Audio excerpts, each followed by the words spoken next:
Sports. The Royals' starting pitching has suddenly become a team strength, especially on this homestand. Jeremy Guthrie pitched 7 scoreless innings for a win on Tuesday, and rookie Will Smith allowed only 2 runs in 7 innings in a win last night. The baton has been passed on to Luke Hochevar as the Royals go for a sweep against the A's next on Fox Sports Kansas City.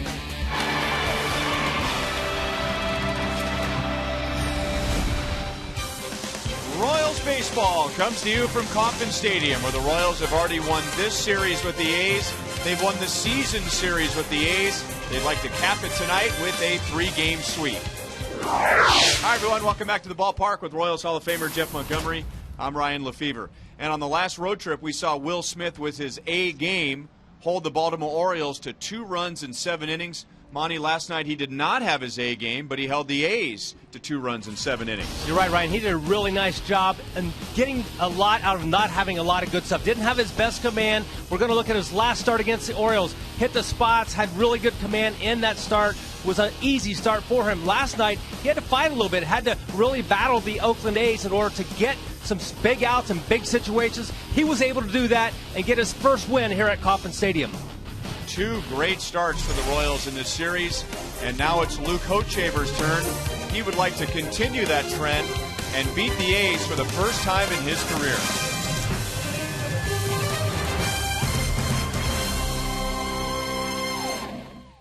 That one I approve.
Smith did not have his A game last night. He certainly pointed to the defense with a big assist in helping him beat the A's last night. Luke Hochevar's hoping for the same thing tonight, trying to beat the A's for the first time in his career. Well, Luke Hochevar has his task cut out for him. The other starting pitcher to set the tone, but I think it's important for him to set a good tempo tonight. Go out, work quickly. Another important thing is to stay out of the middle. Eliminate the middleman. He'll be just fine. And also, forget about who he's pitching against. Be non-athletic. He is 0-7 with a 6.96 ERA. Forget about who you're pitching against. Just do the job. It it has really been a pitching-dominated season series between the Royals and the A's. Will that change tonight? For the final meeting, we're about to find out.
Is brought to you by your Kansas City Chevy dealers, the official vehicle of the Kansas City Royals, and by the Missouri Lottery. When you play, students win. The Royals and the A's, and the first pitch is next.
Definition by Time Warner Cable, the official TV, internet, and home phone provider of the Kansas City Royals. Had some heavy thunderstorms right before batting practice today, and most of them missed us to the north, but with those thunderstorms, some cool weather. And the Royals took the field very quickly, so everybody's standing around waiting for us to get to 7-10. The A's have dropped to a game and a half back of the wild card, trailing the Tigers, the Rays, and the Orioles. They're on a 6-game road trip, the A's are, and so far they've lost 4 of 5. Coach Shaver with a strike to Coco Crisp. Just 1 for 9 so far in the series, and Royals have pitched him well this year with just 2 hits and 25 at-bats. And quickly, no balls, 2 strikes. That's a good sign for Luke to come out and just pound that strike zone, get down in the strike zone. Doesn't have to be too tricky. Sometimes he has issues if he tries to be too complicated on the mound. I'd like to see him keep it simple. Curveball, broken bat, and Hosmer will go to the bag himself. Coco didn't run very hard out of the box. He may have lost sight of the ball when the bat split in half.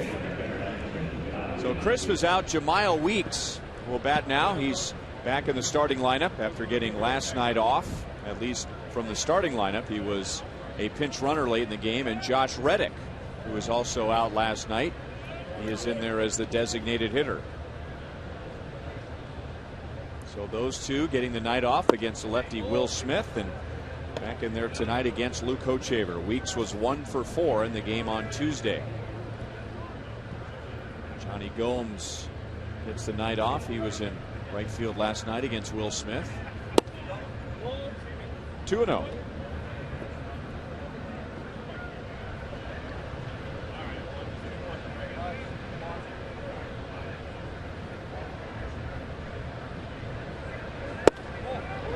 Two and 1 on Weeks.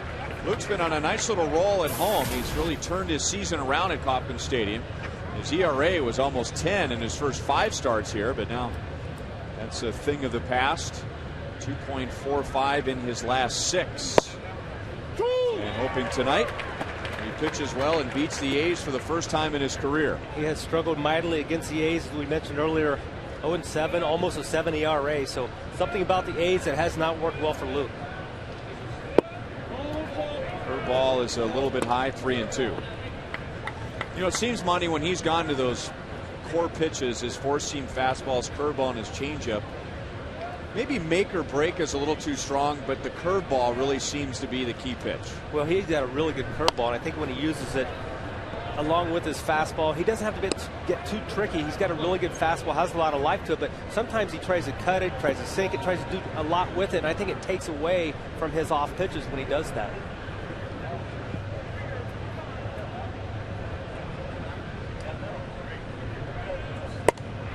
Weeks will take first base with 1 out. Defensively behind Luke Hochevar, brought to you by Ford. Look at Gordon Dyson, Frank Corney outfield. Chris Getz making another start at second base, and the Royals are 5 games over 500 when Chris Getz starts at second base, so nice to see that. And Luke on the mound with Salvador Perez behind the plate. Got a big hit for the Royals last night. Chris Getz, the final of 3 consecutive doubles with 2 outs in the 7th inning, putting the Royals in front 3-2, and that was the final score. And the A's were without Josh Reddick. He was in the original starting lineup, but he had a tooth pulled during the Monday off day. The A's were here after finishing a series in Chicago, and that's really been bothering him. He's been wearing a mouth guard, and it started to act up during batting practice last night, so he was scratched, and he was on deck when the game ended. He was going to appear as a pinch hitter. Certainly had a nice season so far for the Oakland A's. 25 home runs, 60 RBIs on the year.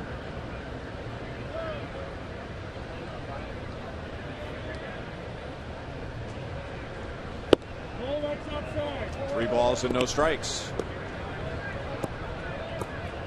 He is struggling at the moment. Josh Reddick is 0 for his last 11, and in his last 15 games he's hitting 135. So he has some big numbers this year, but he is not a hot hitter at the moment, and he's taking all the way. It's 3 balls and 1 strike. Don't know if that tooth would have anything to do with it, but I would think a tooth could maybe create a little bit of pain for you. A distraction, at least. Yes.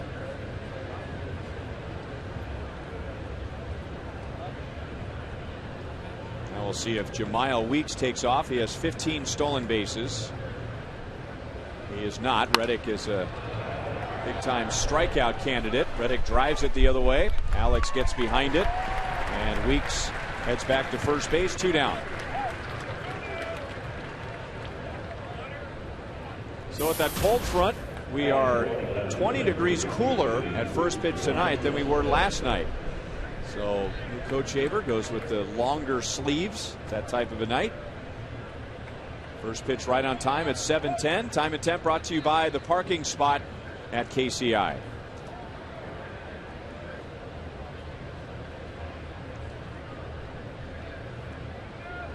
And now Yoenis Cespedes.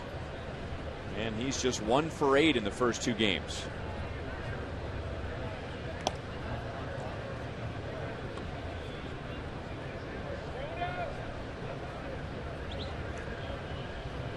Cespedes at the moment, and those are his overall numbers, but he's gone 56 consecutive at-bats now without an extra base hit. And I mentioned it last night that he has a lot of good baseball experience, having played with the Cuban national team for a long time, but they had 90-game seasons. So with no professional season in the minor leagues, he's having to adjust to the grind at the highest level.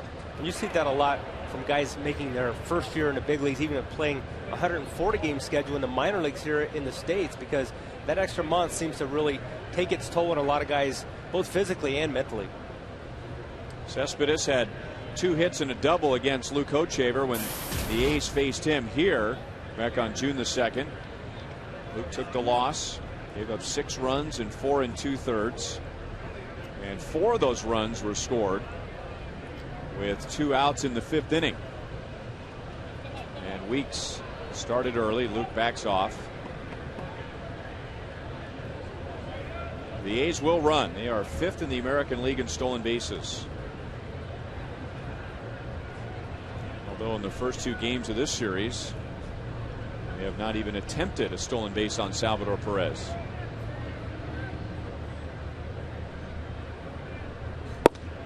Good pitch. 0-2.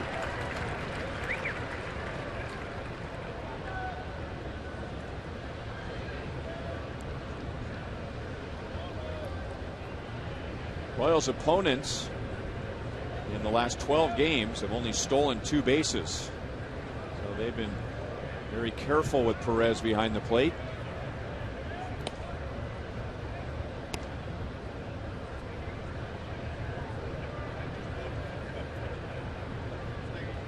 Coco Crisp, who's leading off, has 25 stolen bases, and Weeks 15. So 40 of the team's 90 stolen bases coming from Crisp and Weeks.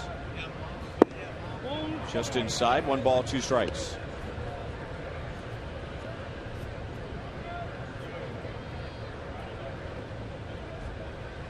We all know Cespedes has a lot of power, as you mentioned, has not had the extra base hit. Luke Hochevar would love to get him out of Kansas City without extending that.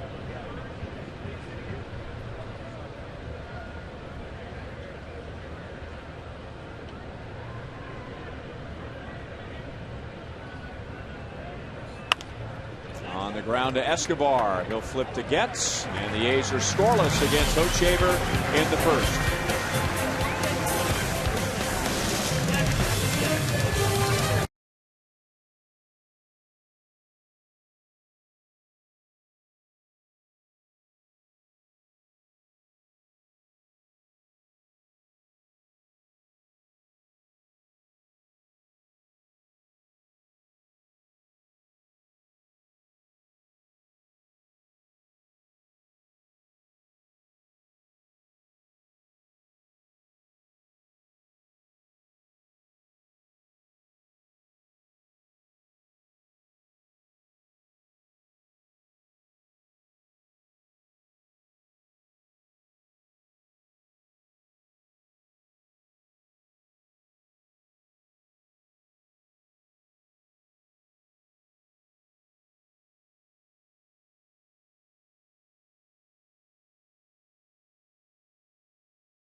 to lead off for the 27th time this year.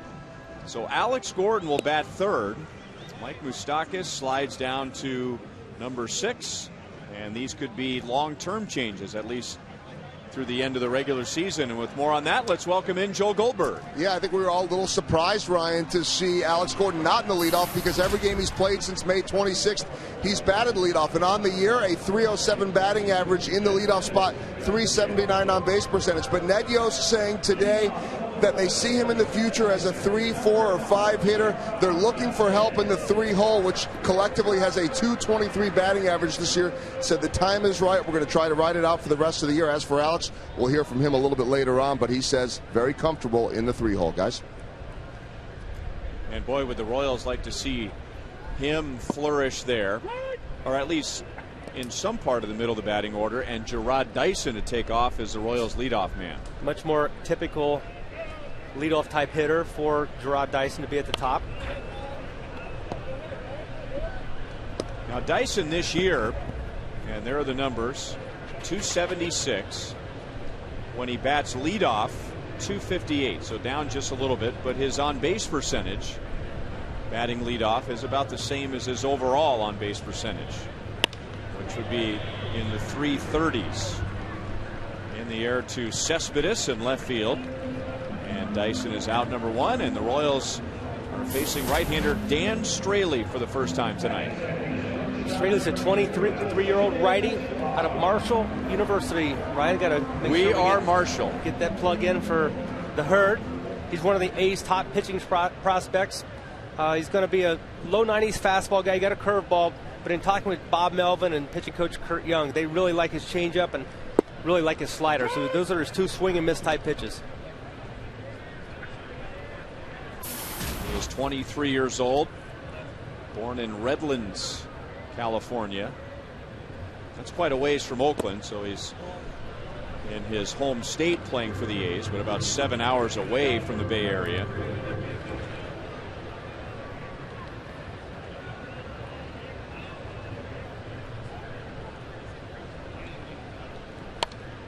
One ball, 2 strikes on Escobar. Alcides is 4 for 8 so far in the series, with a couple of doubles, adding to his career high 25 doubles, and he also has 2 stolen bases. He and Gerard Dyson are tied for the team lead in that category with 22. Reaching and pulling it on the ground to Pennington. Close at first, but Escobar is out. And a look at the A's on defense tonight. That's brought to you by Ford. Got Cespedes, Crisp, and Moss in right field. Jamal Weeks back in there at second base. Donaldson taking over for Brandon Inge at third base, and Straley will be throwing to Derek Norris. Straley made his big league debut against Toronto on August the 3rd, and he was great. Strike now to Alex Gordon. He gave up 1 run in 6 innings, just 5 hits, but then 8 days ago against the Angels, he gave up 5 runs in fewer than 5 innings, and he gave up 4 home runs in that game. So 1 good, 1 bad, and now his 3rd major league start tonight against the Royals. Alex in the air to left center. Coco Crisp is there. 10 pitches, and Straley takes care of the Royals in the bottom of the 1st. No score.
ground a 1-out walk in the first.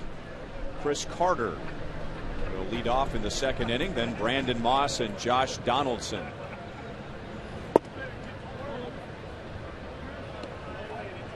Carter last night doubled in the second inning, turned that into a run. He had 2 hits in the game. The A's took a 2-1 lead into the bottom of the 7th inning last night. And then with 2 outs and nobody on, the 3 consecutive doubles, all very good at bats. Eric Hosmer, Lorenzo Cain driving in Hosmer, and then Chris Getz, an 11 pitch at bat, driving in Cain to put the Royals in front.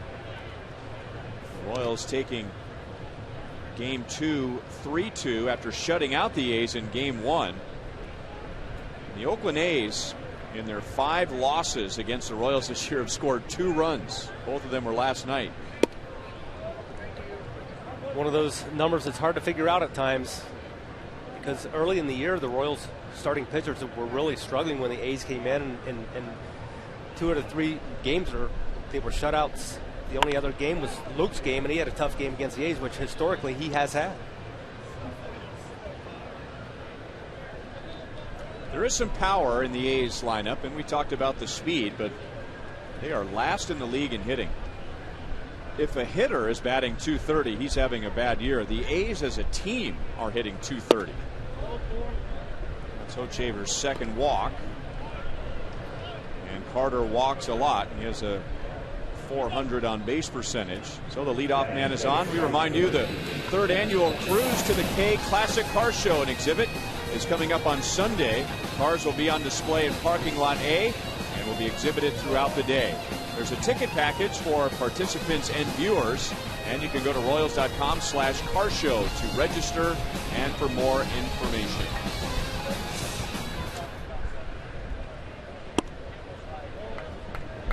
Did you have one team, Monty, that you just didn't pitch well against over the course of your career? And before you answer that, when it was all said and done, how much of it did have to do with the hitters, and how much of it had to do with just, oh boy, I'm facing fill in the blank again? I think the hitters had a lot more to do with it than the team in general did.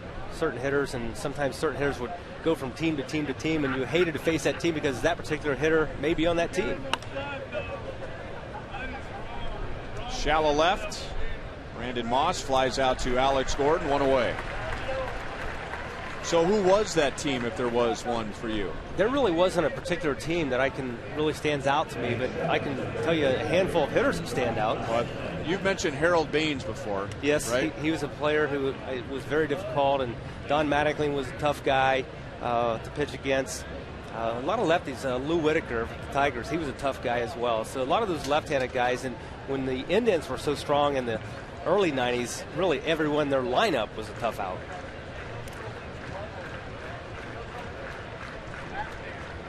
Josh Donaldson, he homered in last night's game and takes a strike. Now a little birdie just whispered in my ear, Monty, that you did very well against the Yankees, but maybe if you were to look back on your career, even though, if I recall correctly, you got your 300th career save against the Orioles, that maybe wasn't your best matchup. It really was not. That probably would be the team, although I'd love to go there and play baseball. I don't know if it was the ballpark or just what it was. I like playing baseball in Baltimore, but I do remember having some struggles. I remember Bobby Bonilla, when he was with the Orioles, he hurt me a little bit. And that ballpark's a tough place to pitch, as we just saw when the Royals went there and did some damage with the long ball against the Orioles.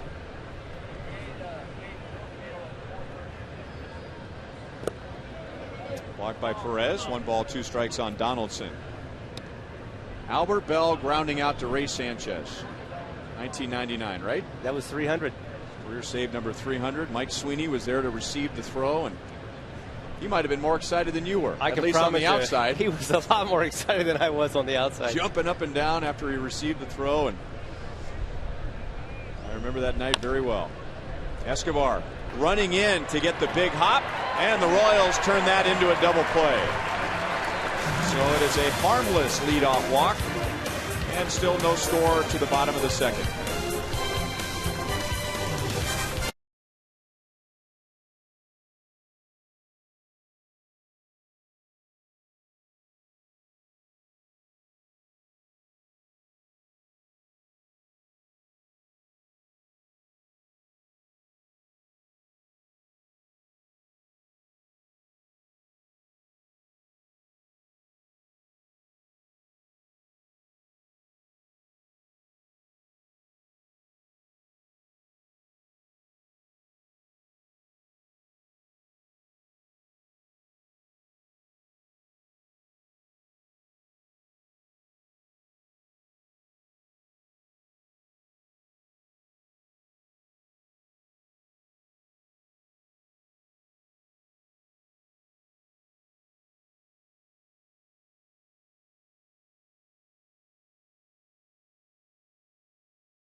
with his community, helping youth in need.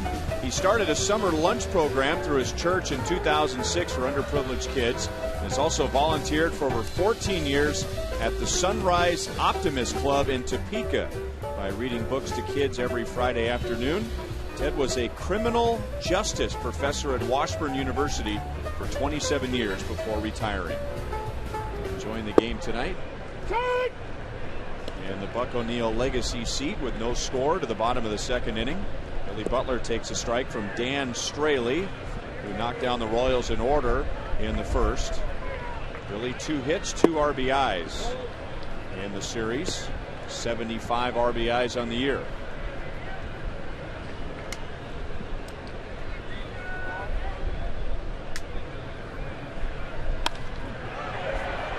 Sliced up the right field line and out of play. Did you read about Dan Straley's journey on his way to join you as a former Marshall alum to the big leagues? I did. It was a very interesting journey. Very happy for him. I spoke with him yesterday in the clubhouse. I had a chance to see how excited he was. He is very excited to have his opportunity to be pitching in the big leagues. Now, I know you're an older guy, Monty, but I didn't realize that you played before color photography. Absolutely. In college, that was 1983. That may have been my last college game, right? Wow.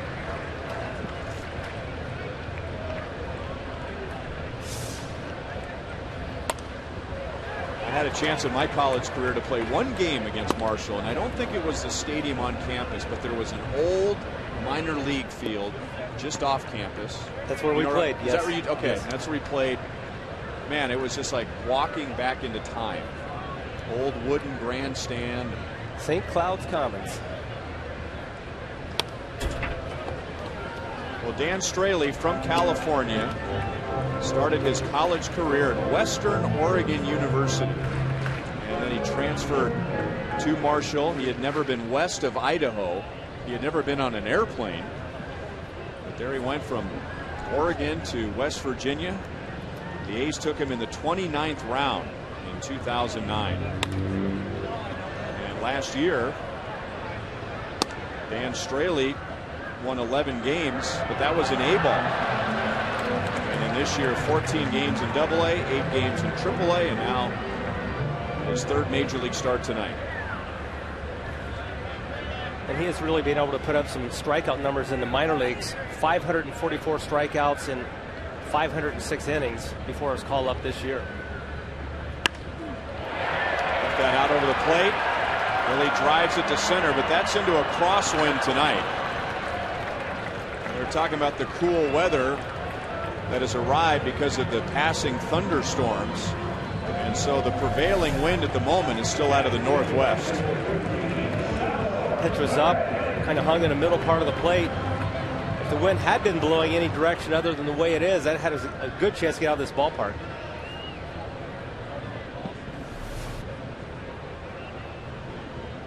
So blowing left to right, it's going to be a tough night for right-hand pull hitters. So Perez keeps it on the ground, goes up the middle, and has the Royals' first hit. I wonder if that ball Billy hit would have been out of Camden Yards over the weekend. There's no doubt about that. That might have been off the backdrop in Camden Yards. That's Perez's first hit of the series. 1 on, 1 out. And here's Mike Moustakas. We remind you, as you enjoy a cold one tonight, to look forward to Miller Time later in tonight's game, brought to you by Miller Lite.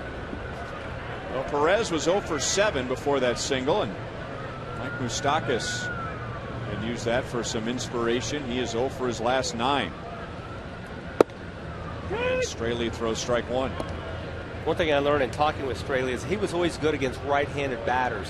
Had a lot of success, and then he developed the confidence in his changeup, which now he said was his go-to pitch. I asked him, bases loaded, full count, tie game, what pitch are you going to throw? And he said, I'm going to throw my changeup. So I get a lot of swing and misses on that changeup. And he's still working on balancing his books at the major league level. Really giving righties a bad time. Now it's a small sample size. That's only his first 2 starts. Yeah, and I think that'll be a real big key for him. I related to him. That was a very similar situation to me upon arriving in the big leagues. Much better success against righties, but you have to round out and be effective against lefties if you're going to stay around.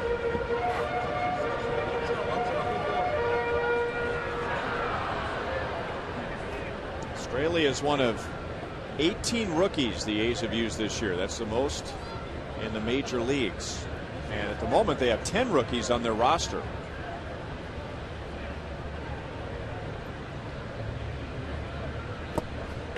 Three balls and 1 strike on Moustakas. It's been a combination of the A's going young and because of injuries. Bob Melvin has seen 19 different transactions this year involving the disabled list, and the most recent was Brandon Inge. 19 players on the DL. The A's had 15 last year. So more and more opportunities for young players. They have their work cut out for them over the last month and a half of the season. A lot of these guys have never been in the big leagues, let alone an opportunity to go to the playoffs. And Moustakas will take a walk.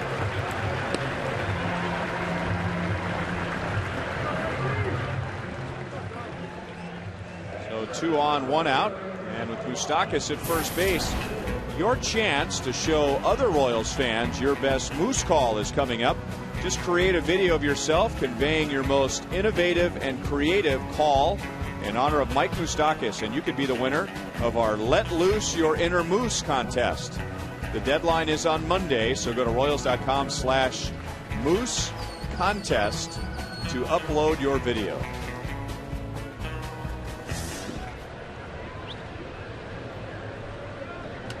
And if you're from Canada, you're not eligible.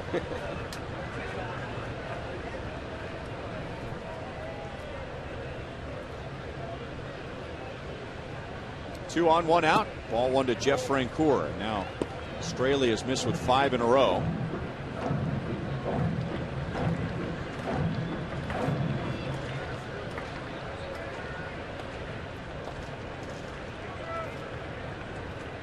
With 1 out, Perez single to center, followed by a Mike Moustakas walk. Got it in on him enough. And Pennington calls off Donaldson, 2 down. Such a tough pitch for a hitter to lay off of, and Francoeur is looking for something up, and he got it. But that ball looked like it tailed in just enough at the last moment. And that's one thing that he did a very nice job of in his first game against the Toronto Blue Jays. He pitched inside effectively. I had a chance to watch that game, and he was very good up and in, both to right-handers and left-handers. So he commanded both sides of the plate. So 2 on now for Eric Hosmer. Hosmer started that rally with 2 outs in the 7th inning with a double, his 18th of the year. Came around and scored the game-tying run on Kane's double. And a strike.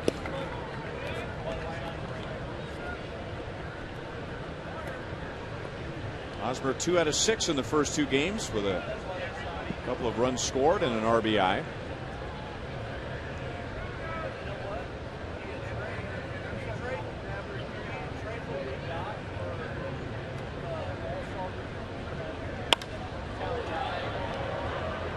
Oh, 2.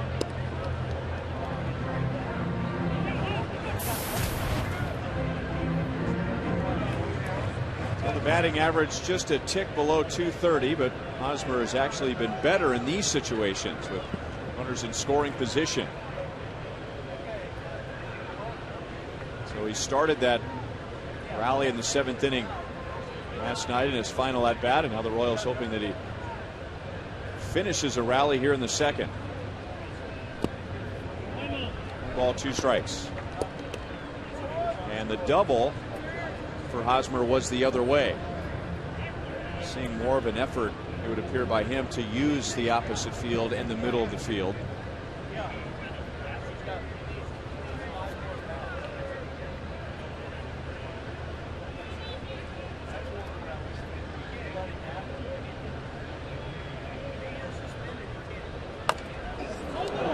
his ankle, and down he goes.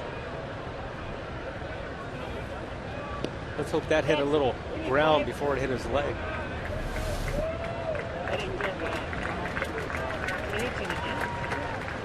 Nope. Maybe even above the ankle. Direct blow to the shin, it looked like. Ooh.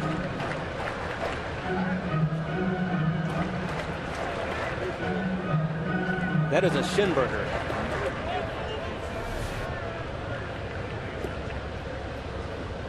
Well, we'll see if he has a shin guard on in tomorrow's game with the White Sox. I like his chances. He's getting hit with a foul ball on the shin once is one time too many.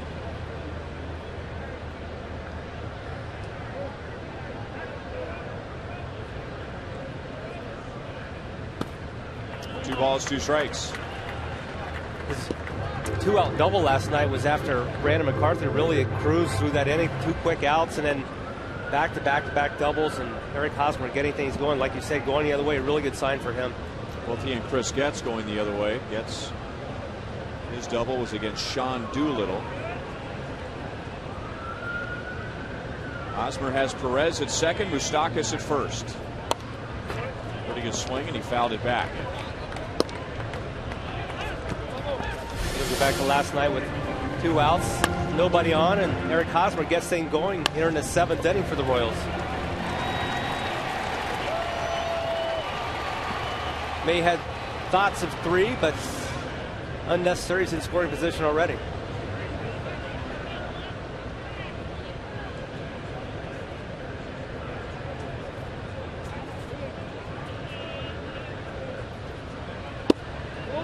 Started his hands and was able to stop in time. Dana DeMuth with an emphatic no swing call down to third base. 3 balls, 2 strikes. Boy, he almost came out of his shirt. He was so excited. I like to see that. And I like that when the umpires let you know what's going on.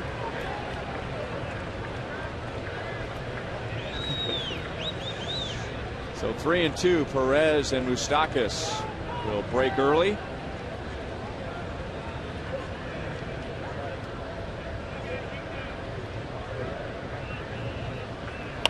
And Hosmer fouls it off of third, and that will be in the first row and back out into the field.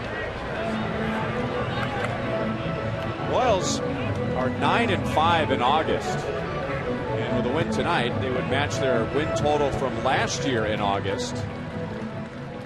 And one key for them this month has been scoring early. The Royals did it again last night. They scored in the first inning. They have outscored their opponents in August 16-2 in the first. Scoreless tonight. A chance to drive in the game's first run here in the second inning. And Hosmer will walk. So Straley had only walked 2 in his first 11 2/3 innings. And now he walks 2 in this second inning. And they're loaded up for Chris Getz.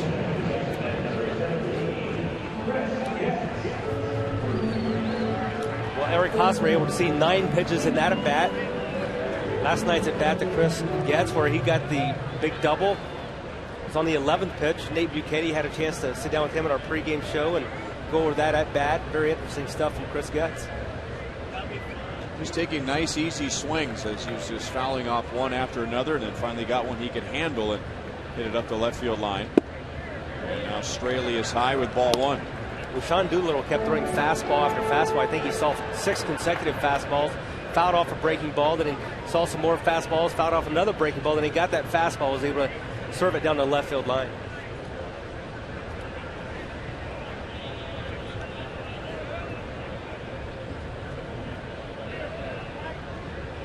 With 1 out, Perez singled. Mike Moustakas walked, and with 2 down, Hosmer walked.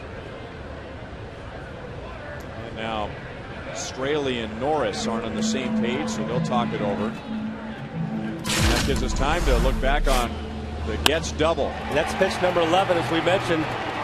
Chris Getz coming through in a very, very big way. Driving in Lorenzo Cain. Lorenzo Cain's double just prior to that at bat had driven in Eric Hosmer to tie up the game. And And a good average with runners in scoring position. That's about 50 points higher than his overall batting average. Pitching coach Kurt Young went out and had a quick word with Derek Norris and Dan Straley. Kurt Young, who had a long career as a pitcher, understands that this is a critical point in the game. Straley one good pitch away from getting out of this. The Royals don't want to let him off the hook after he has given them 2 base runners. 1-1.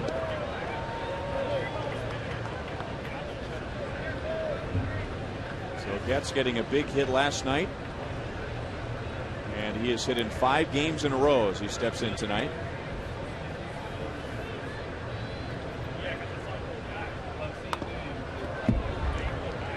One and 2.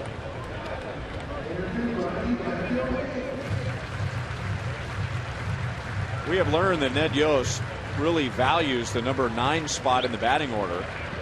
And as a result, he's put good hitters there, not his worst hitters, but productive hitters. And the Royals have been as productive as any team in baseball in the number 9 spot. And now he effectively has 2 leadoff type hitters with Getz 9th and Dyson batting first. And Straley makes a good pitch, and he's going to get out of this mess in the 2nd inning. Hit, 2 walks. The Royals come up empty in the 2nd.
Election. If you come out early on Saturday, the Royals and the White Sox and the first 20,000 fans receive this Wizard of Oz themed bobblehead presented by Time Warner. You can get your tickets right now at Royals.com or at 1-800-6-ROYALS. No score at the end of 2. Derek Norris out of Goddard, Kansas will lead off, followed by Cliff Pennington and Coco Crisp. Norris in game 1 on Tuesday thought he had about 150 or so friends and family, and he wasn't in the starting lineup. He was last night, and that number swelled to about 200 friends and family. Popped up to the left side, and Mike Moustakas wants it. And Derek Norris is 0 for 5 in the series. On the radar gun tonight, both Luke Hochevar and Dan Straley have hit 94 miles an hour. You can get downloads up to 50 megabits per second with Time Warner Cable Ultimate Internet.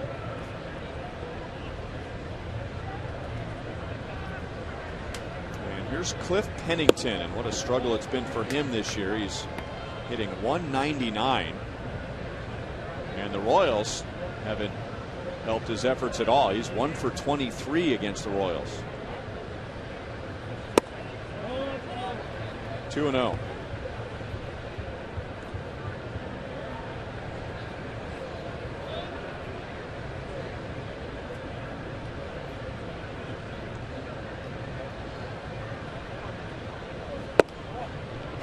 Two and one. Monty, I mentioned it last night. I had a chance to talk to Cliff Pennington right after Felix Hernandez completed his perfect game. The guys were watching it up on the video board. The 26th out of the game, the second out of the ninth inning, was a ground ball to shortstop handled by Brendan Ryan. It seemed like a pretty routine play. I don't know if there's such thing as a routine play when you're that late in a perfect game, but Cliff Pennington, he was responsible for a final out. Out number 27 when Dallas Braden threw his perfect game against the Rays in 2010.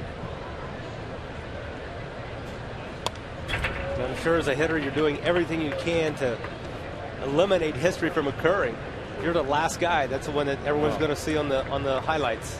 And it was Gabe Kapler who was hitting for the Rays during Braden's perfect game, and he hit a ball off the end of the bat, had a lot of side spin. Of all the times to get a play like that, but Pennington handled it just fine, made a non-target throw, and Braden got the perfect game. 2 up, 2 down for Luke Hochevar in the third inning. No hitter's a little different because if a fielder makes an error, well, the no hitter is still intact, but it's an entirely different situation with a perfect game on the line. Yes, it is. Coco Crisp grounded out to begin the game, so 1 for 10 in the series, 2 for 26 against the Royals. Luke did a nice job first at bat of the game, getting ahead of Coco Crisp. I think the first pitch strikes are so important. We're going to have to see if Luke can maybe improve on what he's done so far. Only 3 out of 10, so 7 guys he's got behind. And now behind 2-0.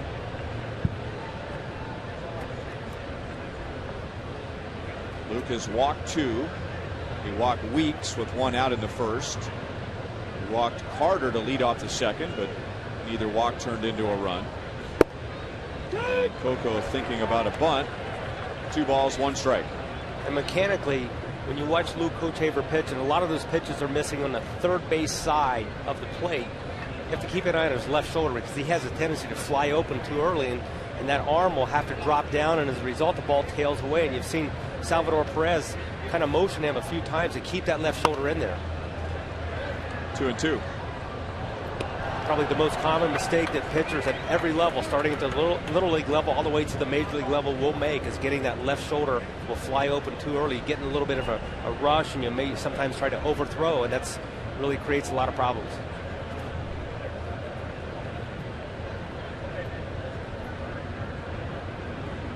Tie him up with a fastball in. It's out over the plate and line to right, but Francoeur is there.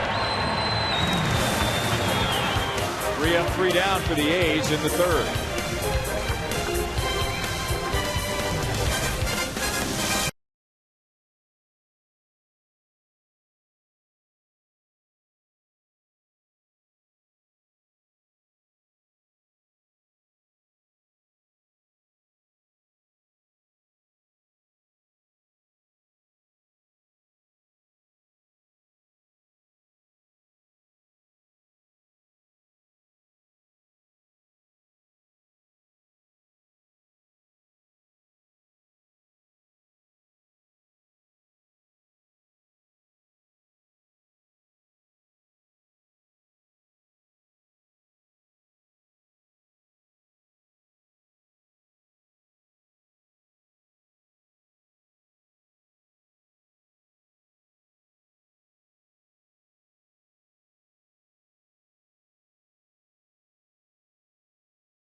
Coming up tomorrow night, the Royals begin a 3-game series with the White Sox. It's also Buck Night and Fireworks Friday.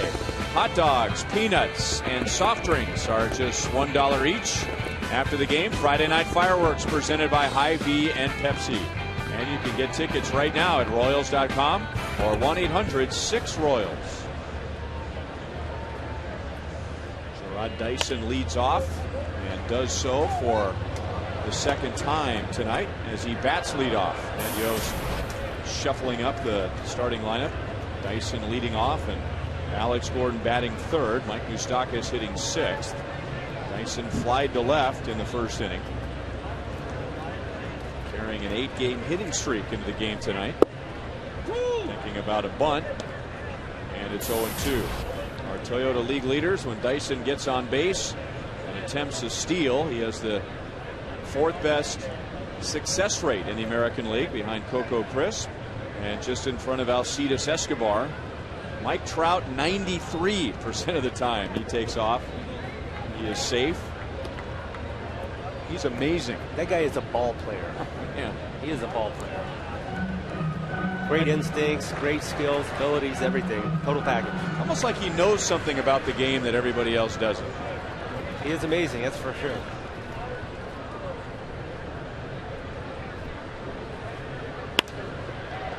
In the air, the Royals want him to keep the ball on the ground, and he's flied out twice tonight.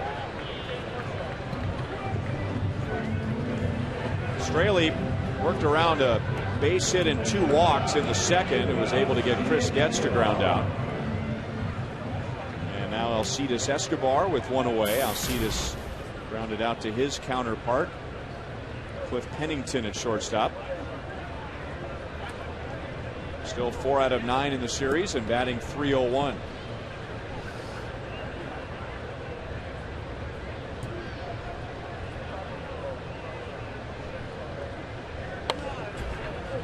(0-1).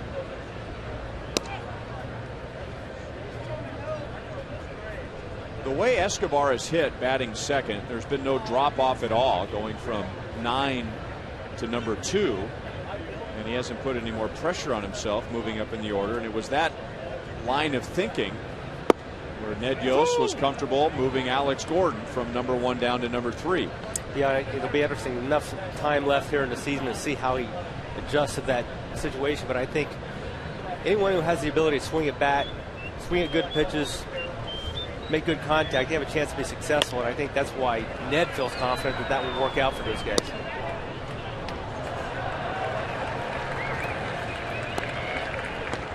Doesn't always work out that way, though. No. You can preach over and over to a hitter, hey, I'm moving you up, but don't change anything. Just do what you're doing. But the ego gets involved when hitter sees himself in one of the premier spots in the batting order. Carter into foul ground, 2 down, and here comes Alex batting third tonight. We go back to Joel. Well, Alex Gordon said that he's just fine with the move. Batted third in high school, third in Nebraska, and said no complaints. It's his favorite spot in the lineup. You know, 3 holes kind of my spot. It's my favorite place to hit, and you know, whatever Ned wants from me, I'm going to do. So he called me in last night, made sure it was okay with me, and wanted to make sure I was good with it. So I gave him the okay, and here we are. So I think it's best for the team right now, and I'm going to try to live up to it. Now, of course, we know that Alex isn't going to sit here and say, well, I don't want to bat there, but he really does enjoy that spot. But then again, the leadoff spot this year, guys, .307 batting average, .379 on base. You kind of sense that when Ned needs a hole plugged and there's not production, he feels very comfortable putting Alex there. He gave that 1 spot to production. Now they need it from the 3-hole. Joe, we were talking a little bit earlier about his success last year. I know he was in the opening day lineup last year as a 3-hole hitter, and he struggled that day, but really kind of got things going after that and had some success hitting in the 3-hole. Yeah, he batted .293 in the 3-hole last year. And so, you know, to me, guys, and I don't know what you think, I mean, he's looked so good in that leadoff, and that's the challenge of moving him out of there, is that he has stabilized the top of that lineup, and you feel good with him there.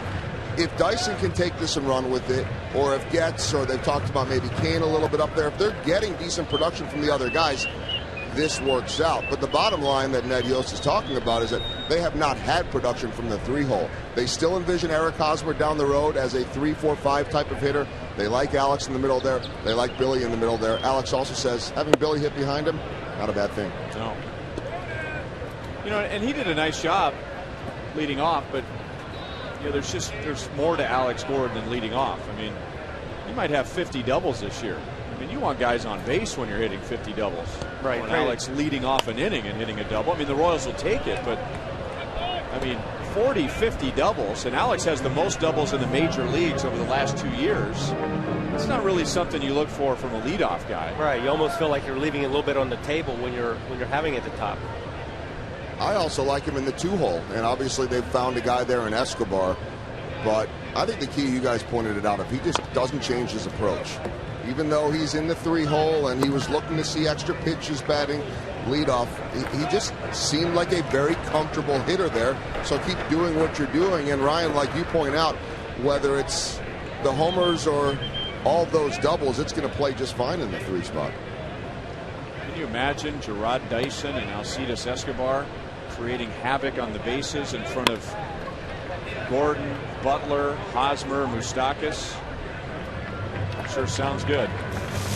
Royals down in order in the 3rd. No score. Luke Hochevar back to the mound.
Our Sprint You Call It question for tonight.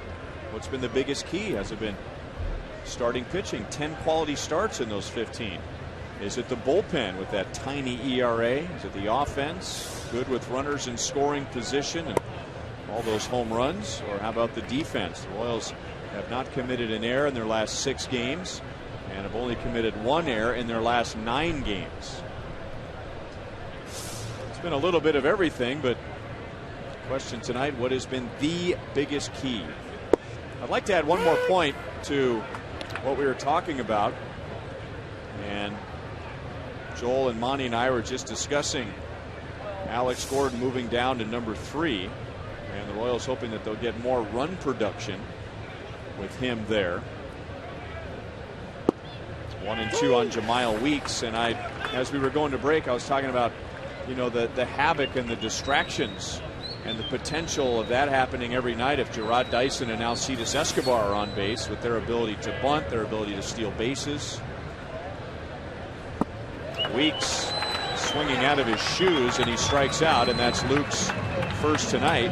And this example comes up quite a bit, and I bring it up a lot because it's an extreme example, but it's always fresh in my mind.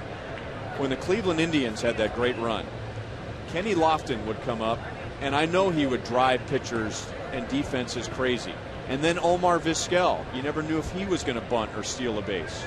So you get through the mental anguish of those two guys, and then the thunder comes up. And I always wondered if, you know, Jim Thome and Albert Bell and Manny Ramirez and all the great middle of the order hitters that the Indians had, how much did they benefit just from the pitcher's psyche being fried after having to deal with Lofton and Vizquel? And if Josh Reddick wants to do that all night with 25 home runs, the Royals say, you go right ahead.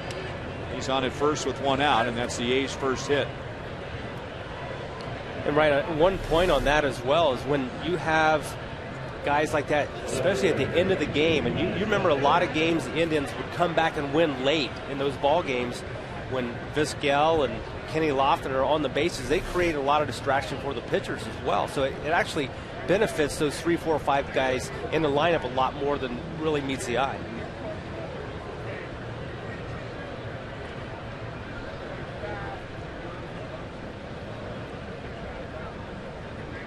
Yoenis Cespedes grounds it foul off to the third base side. Grounded into a force out to end the top of the first. Well, it looks first time pitching out of the stretch tonight. Here to Cespedes, throws a first pitch strike to him, so that's a good sign.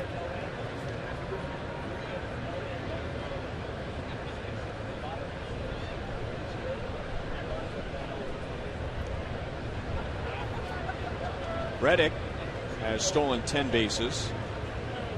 And Luke goes with the slide step. And Cespedes jumps back. 1 ball, 1 strike.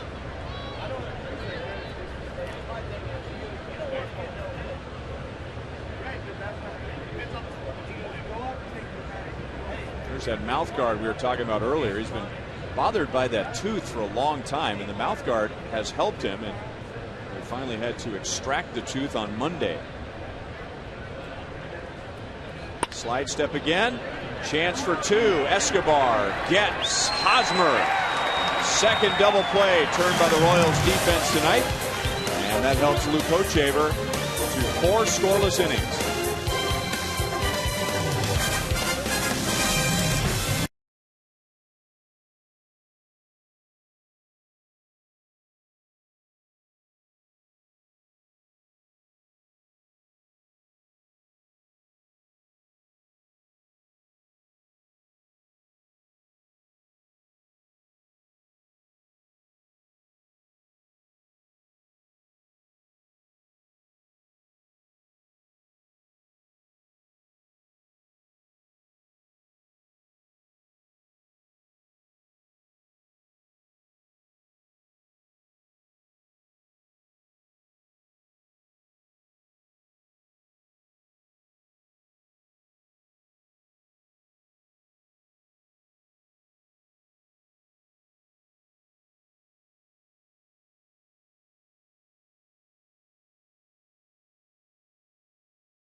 Ball is brought to you by your Midwest Ford dealer, by AT the world's largest 4G network.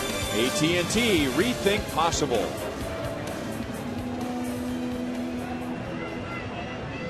.73 refreshing degrees at first pitch tonight. And no score to the bottom of the 4th inning. It feels more like September the 16th than it does August the 16th tonight. So a good night to pitch, tough night to hit, at least for the power hitters. And Billy Butler hits a screamer to Pennington. I don't know if Pennington was trying to use his glove to catch it or to protect his face, but he gets Billy, and Straley gets 1 out on 1 pitch. Ryan, that may have been self-defense. That ball was absolutely a rocket. One hopper. Pennington made sure to keep it to his side, away from his face.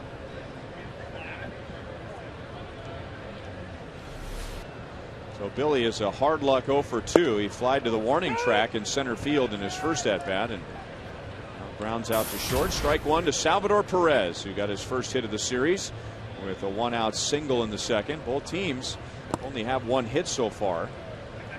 Both pitchers have walked 2. Royals have stranded 3. The A's have stranded 1. Luke Chavers had a couple of ground ball double plays tonight. 1 ball and 2 strikes on Perez.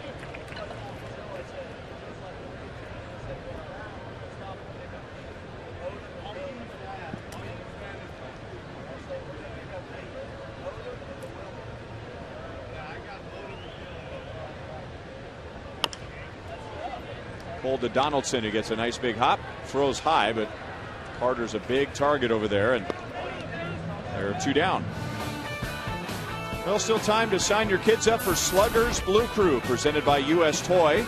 Members receive a batting practice jersey, a backpack, water bottle, ticket vouchers, front of the line access for every Sunday fun run, and much more, all for just $20. And you can join now at Royals.com/Blue Crew, or by going to the U.S. Toy Store in Leawood. A lot of the area kids going back to school this week. I have one that's back. One is starting college next week.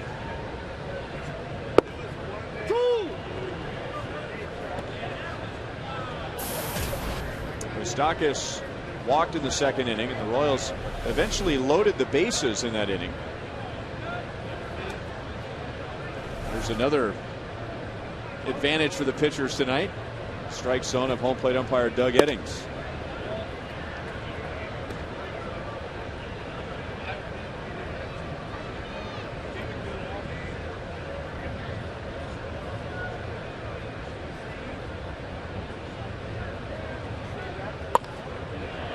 Still 1 ball, 2 strikes.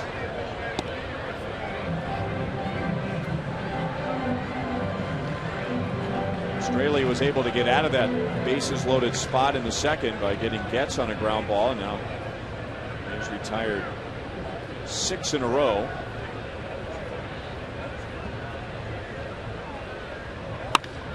Hit hard to the opposite field, but into the wind, and Cespedes makes the play. So 7 straight knocked down by Dan Straley, and no score at the end of 4.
Inning, and we've had low scoring games all throughout this season series. The Royals took game 1 on Tuesday 5-0. The A's won a game here back in June 9-3. Other than that, the winning team in the rest of the season series has scored 4 runs or less. 1 ball, 1 strike on Chris Carter. He opened the second inning with a walk. Leads off again here in the 5th with Moss and Donaldson after him. He went around 1-2.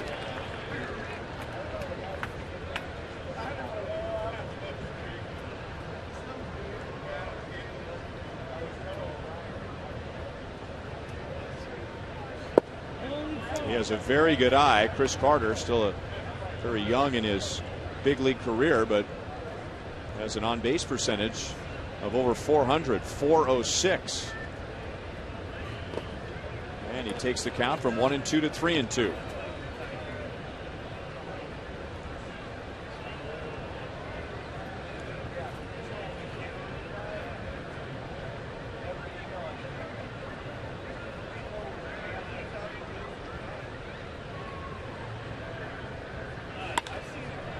Good pitch in on him.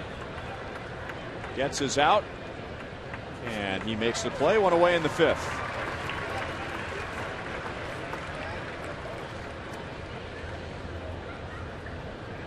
Two walks, 1 strikeout for Luke Hochevar so far, and 2 ground ball double plays.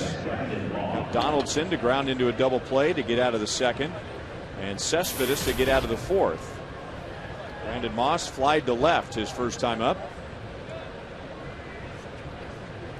Moss is just 1 for 8 in the series. There's a good curve in for strike 1.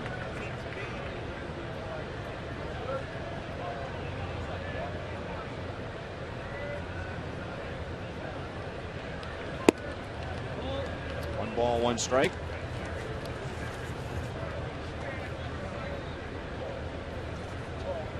Brandon Moss, first a member of the Boston Red Sox organization. And you probably don't remember him being involved in a trade, but you do remember the trade, I'm sure. It was in 2008. He was traded from the Red Sox to the Pirates. It was a 3-team deal. The Red Sox got Jason Bay, and the Dodgers got Manny Ramirez, who went to LA and turned their season around. And Los Angeles went Manny Ramirez crazy. Dyson all the way to the wall makes the play.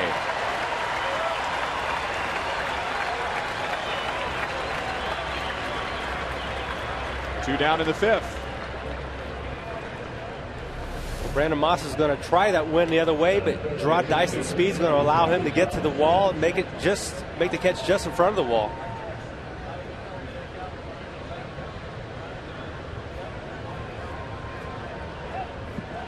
Maybe a little distracting with all those lights going on, I would think. Yeah.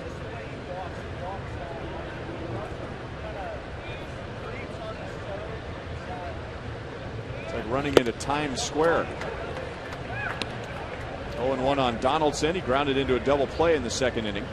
Or running into a video game.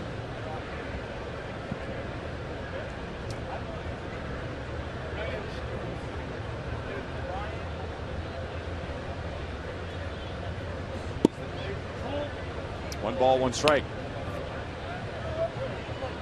Donaldson homered last night. That put the A's in front 2-1 in the 4th inning. And that would be the last run that Will Smith would allow. And the Royals scored 2 in the 7th inning to take the lead and win the game. Donaldson could not stop. Fooled by a curveball down and away. 1 ball, 2 strikes.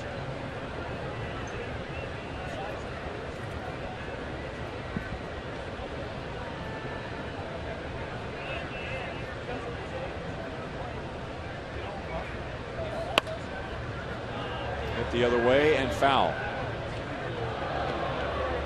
So far the A's have kept their strikeouts to a minimum. The Royals have struck out 22 A's hitters in the series, but Luke Hochevar with 1 so far tonight, and the A's have struck out more than any other team in the American League, 976 times.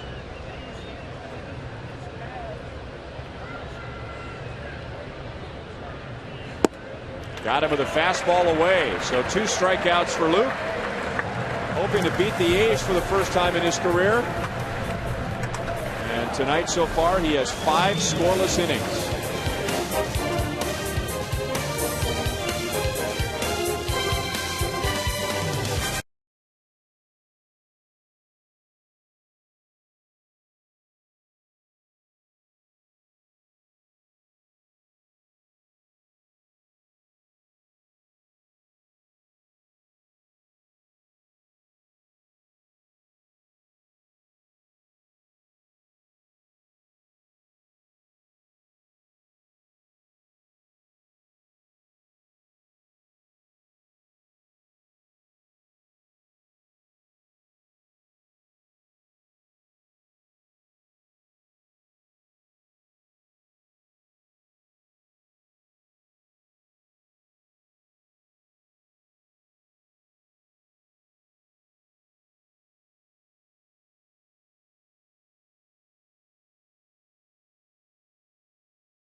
Coach Chili Davis back here at the K, 1 year as a Royal in 1997 and a career high 30 home runs that season. Never expected to be a Royal.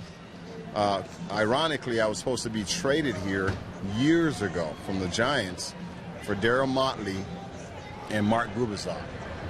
And I ended up getting traded after 96 for Mark Gubicza.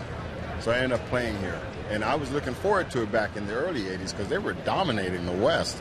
Yeah, George Brett, Saberhagen, all these great players over here. And I was like, okay, I'll leave the Giants. We were losing 100 games a year. Go over to a National League West winner, never happened. But, I got a chance to play here. I had a great time. Well, he said he never expected to have those 30 home runs here in this ballpark. And guys, he hit his 300th career home run as a Royal, and he said it was in a game where it was the walk-off winner in the 10th, and he basically called his shot. Guys were ready to get out of here, and mentioned something to Bip Roberts about how he was going to win it, and third base coach Rich Dower asked him, can you do something? I got a dinner date with my wife. And so as he trotted around the base paths, a very happy third base coach and a very memorable 300th career home run for Chili Davis. You got a chance to hear him break down that at bat too. I mean, it wasn't going to the plate and thinking, watch me, I'm going to hit a home run, but he really knew the type of pitcher that he was facing. He knew how the pitcher was going to work him. And that home run came off Paul Quantrill, a sinker baller, and he knew he was going to get that sinker ball, and he went the other way. And we had Chili as a trivia question answer. Who were the 2 Royals hit 21 home runs as a Royal here at Kauffman Stadium? In Chile, and Dean Palmer was the other one. I was talking to Chili about that the other day, and he said almost all those home runs were hit the opposite field. So he had a lot of home runs to left field as a Royal. And he was the answer, Ryan, to a trivia question we had on the road in Baltimore when we were talking about home run hitters, top 5 home run hitters all time by switch hitters, and he was number 5 in that group. And easy to miss him when you think about switch hitters and all those home runs, but he was a force. Chili Davis playing with the Giants and the Angels and the Yankees and the Royals. On his first year as hitting coach of the Oakland A's. He said he really loved playing with guys like George, and Johnny Damon was here at that point. He mentioned Monty, and he kind of went up and down the list of teammates that he had in just that 1 year here. I mean, so much of his career with the Giants and the Angels, and bounced around a little bit, finished up with the Yankees, but really enjoyed that 1 year. And do you guys think he enjoys talking about baseball? He does love the game. One thing I remember, I saw Chili this afternoon down by the batting cage. He had on a T-shirt. And I said, "Where's your chili dog shirt?" He used to wear a shirt that said chili dog on it. And then on the back, it said panic. He said, "Don't panic. Panic leads to chaos. Chaos leads to frustration. Frustration leads to disaster." And he had the T-shirt. He would always wear that T-shirt. In fact, a lot of the guys on the team had that chili dog T-shirt that he would wear. It's a lot of saying on the back of a shirt there. Small print, Joel. By the way, Joel, Ryan? The home run that Chile hit off of Paul Quantrill for his 300th career I know home what run. you're getting at. At least we had a baseball team back then. Yeah, Paul Quantrill went to the University of Wisconsin. Yeah. That's probably the first actual baseball player we've ever talked about on a broadcast in my 5 years that played for the University of Wisconsin. There you go. Thanks, Ryan. Yeah. Just want to be fair. 2-2 on Hosmer, who walked in the second inning. Well, Joel and I are even now because Dan Straley's the first Marshall pitcher we've had a chance to talk about as well. 3-2 on Hosmer. Dan Straley matching Luke Hochaver so far with zeros. 2 outs away from his 5th scoreless inning. 1 hit for the Royals, 1 hit for the A's so far. That's it. Hosmer with a big swing and fouled it back. The Royals hit was a 1-out single to Perez back in the second inning. The A's hit was a 1-out bunt by Josh Reddick in the 4th. There's Chili Davis.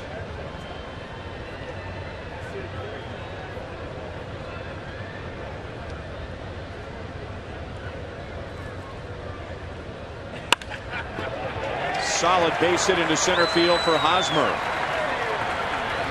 Taking an aggressive turn around first. Coco Crisp does not throw well at all in center field. So Hosmer's on with 1 out. But take a look at this bat. You see that Straley really challenges Eric Hosmer during this entire at bat. Hosmer finally wins the battle. Nice line drive up the middle. Stayed back, allowed the bat head to get through, turned on it nicely.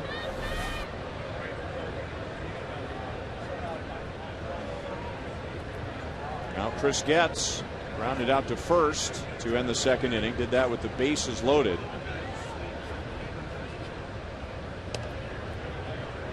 Hosmer has stolen 11 bases, and that ties his total from last year, and he's only been thrown out 1 time.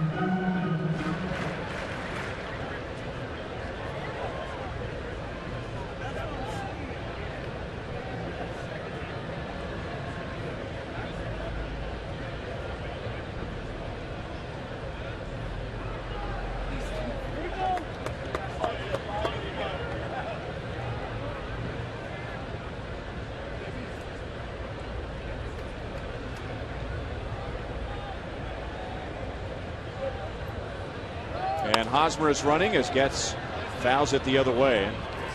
Royals have ramped up their running game lately. That was a big part of the Royals offense last year. Royals had 2 stolen bases last night against Derek Norris, who's catching tonight. And that gives the Royals 23 stolen bases in their last 14 games. So when we were talking about in our Sprint You Call It question, biggest key for the Royals, having won 10 of their last 15, and Royals have been hitting well with runners in scoring position. They've been hitting home runs, and we certainly can't discount what they've been doing on the bases. But 62% realize that the name of the game is still starting pitching, and they're going to go with the starters so far. That's one thing that's not changed as long as I've been watching baseball.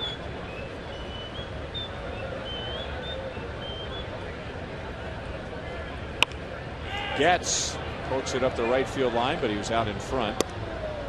Still no balls, 2 strikes.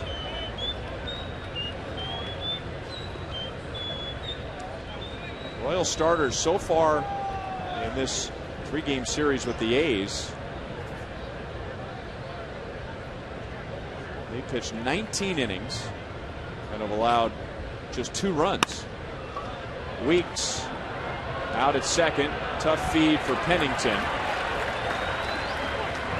So no double play, but the A's get the lead runner, and now Getz is at first with 2 down.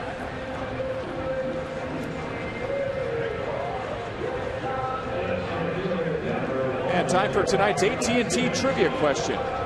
Who are the 3 players to hit their 300th career home runs in a Royals uniform? I'm guessing Chili Davis. That's a good guess, Joel. And it's correct. I'll add Reggie Sanders to the list. Remember Reggie in his 1 year with the Royals in 2006. His 300th home run was a big one because he joined the 300 home run, 300 stolen base club. Well, the other one's kind of obvious, right? Yeah, I guess so. The default answer for any Royals hitting question. Gets runs, and he is out on an acrobatic play by Cliff Pennington, running to the right side of second base, handling a high throw and getting Getz on the back.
Shortstop running over to the right side of second base and tagging out Chris Getz for the final out of the bottom of the 5th inning. Ryan Lefebvre along with Jeff Montgomery and Luke Hochevar with 5 scoreless innings so far. So Royals starters in the series 19 innings and just 2 earned runs allowed.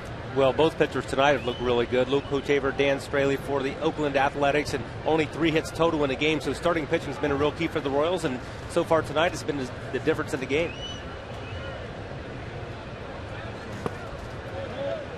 Joel Goldberg was an excellent shortstop growing up just outside of Chicago, and he wanted to chime in on that play. I was neither an excellent shortstop nor a good base runner, but Rusty Kuntz knows a thing or two about base running. And remember, we talked to him on Sunday about it, and he was talking about a good situation to run, especially with a lefty at the plate and more of a speed guy at the plate than an RBI producer. Take a chance with 2 outs, as we're going to see the fly out to center there. Take a chance, and if Getz makes it to second base, then you have an RBI situation on a base hit by Gerard Dyson. You're not going to see that happen with, say, Billy Butler or Salvador Perez at the plate, because you don't want those guys leading off the next inning. But you're okay next inning with Gerard Dyson leading off. That's why they take the chance. And if not for a perfect tag by Cliff Pennington, he is on second base. And now Derek Norris is out in a fly ball to center field. And here is Cliff Pennington.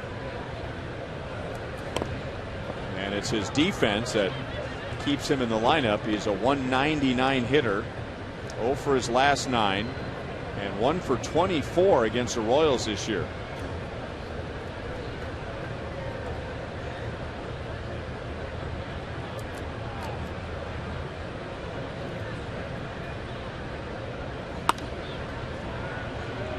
Oh, 0-2.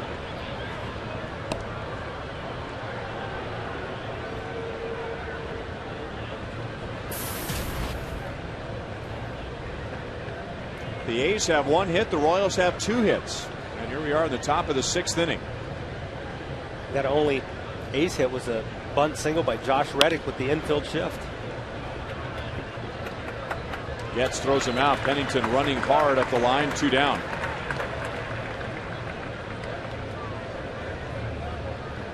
So the tough one was Reggie Sanders, I think. The 3 players, they hit their 300th home runs with the Royals. George Brett, 317 home runs in his long Hall of Fame Royals career. Chili Davis in '97, Reggie Sanders in 2006.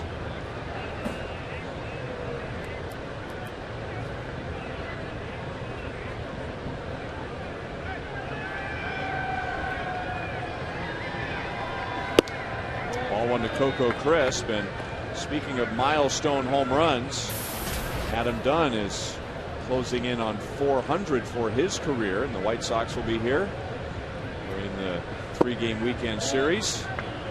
Luis Mendoza tomorrow against Chris Sale. Sale is 14-3.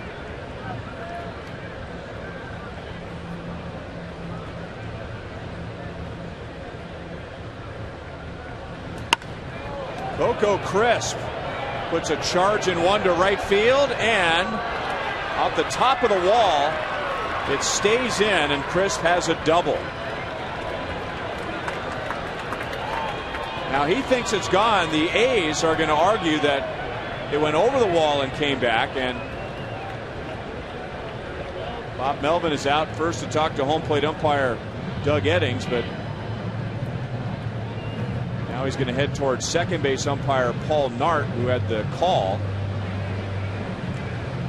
Right when the ball was hit, it obviously had the carry with the wind going a little bit out to right field. I thought I had a chance, and I'm not going to be surprised if we don't get a review on this play.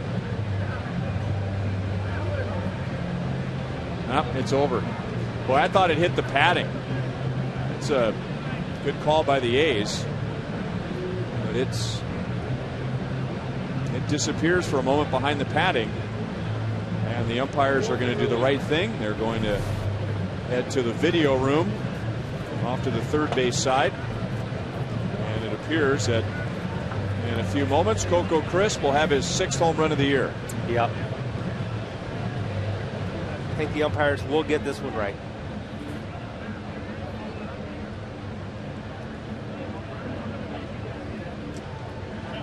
So for the moment, Crisp is at second base with a double.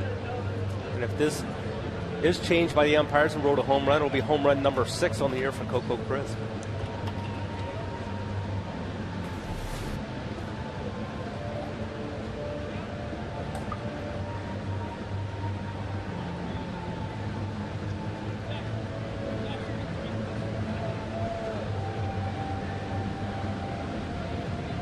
As Coco Crisp sits and waits, it reminds me of a game 2 years ago when the Royals were playing the A's. And remember, Coco Crisp hit one up the line that was first ruled foul and then fair. Remember, the umpires got together and gave him a double, and as they were trying to figure it out, Coco and Zach Greinke were just standing in front of home plate and just talking. And it was right, it was right in the middle of the game.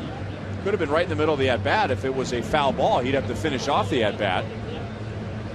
And after the game, somebody asked Zach, well, what were you talking to Coco about? He says, oh, just video games.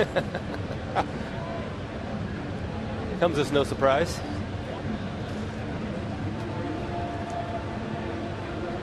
So this is a big play here because runs and hits have been tough to come by tonight. And come the umpires, and they will call it a home run.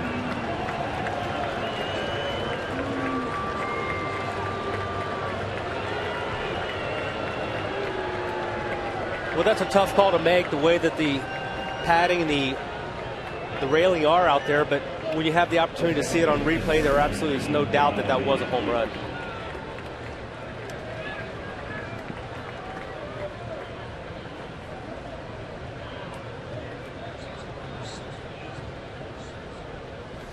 th home run allowed by Luke Hochevar.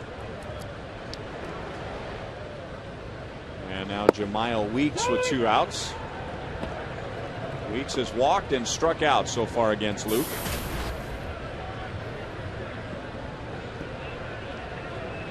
Lyle Weeks hitting .220 after batting .303 as a rookie last year, and also had 22 stolen bases. He had .462 against the Royals. 1 ball, 2 strikes. Yeah, when the Royals saw him last year, he was the spark plug for the Oakland A's offense. Did a little bit of everything. Got on base and was able to steal bases, made a lot of things happen.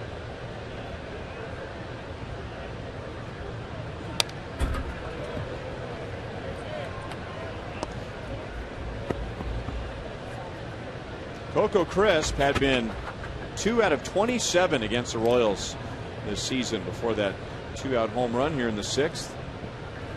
So 1 run, 2 hits for the A's, no runs, 2 hits for the Royals. And Weeks goes after a curve in the dirt. Perez is on target to Hosmer. Lochaber strikes out his 3rd, but the A's get the game's first run on a home run by Coco Crisp.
Happy birthday, Rocket.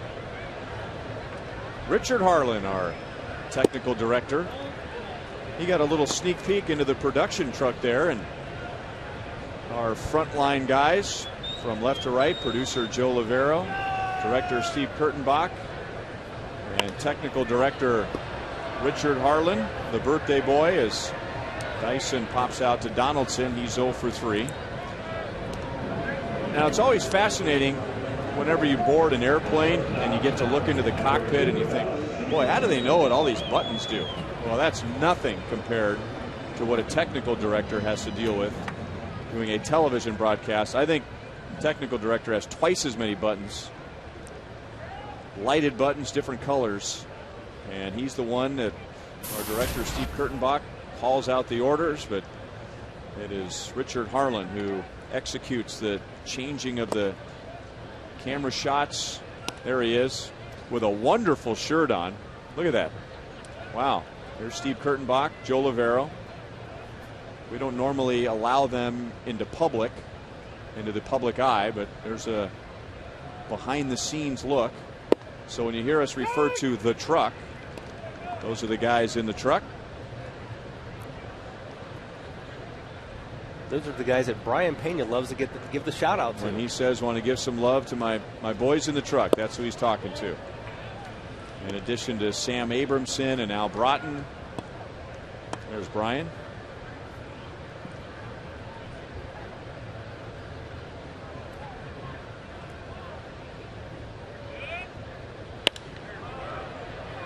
Escobar shallow center field.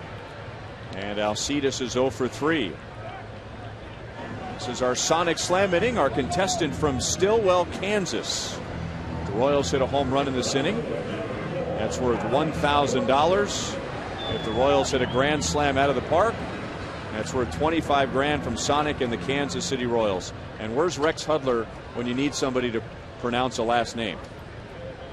Wow. Good luck, Denise. Denise is from Stillwell, Kansas. Yep.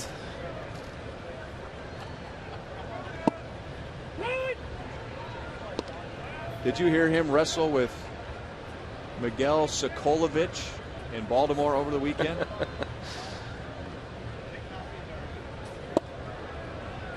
You ever see, remember European Vacation with Chevy Chase? Yes.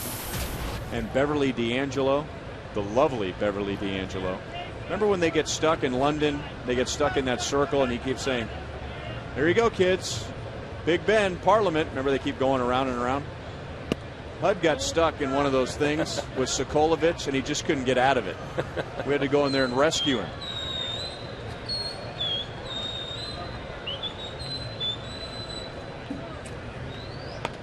Guys who have been with the crew long enough will remember a similar circumstance with Paul Splittorff, God bless him. He got into Juan Encarnacion and it took him a while to get out of it. Juan Encarnacion was not aware of how long his last name actually was. Alex Gordon is 0 for 3 as Straley strikes out his second. Happy birthday, Rocket. At the end of 6, the A's lead 1-0.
Panera Bread, now at 24 KC Metro locations.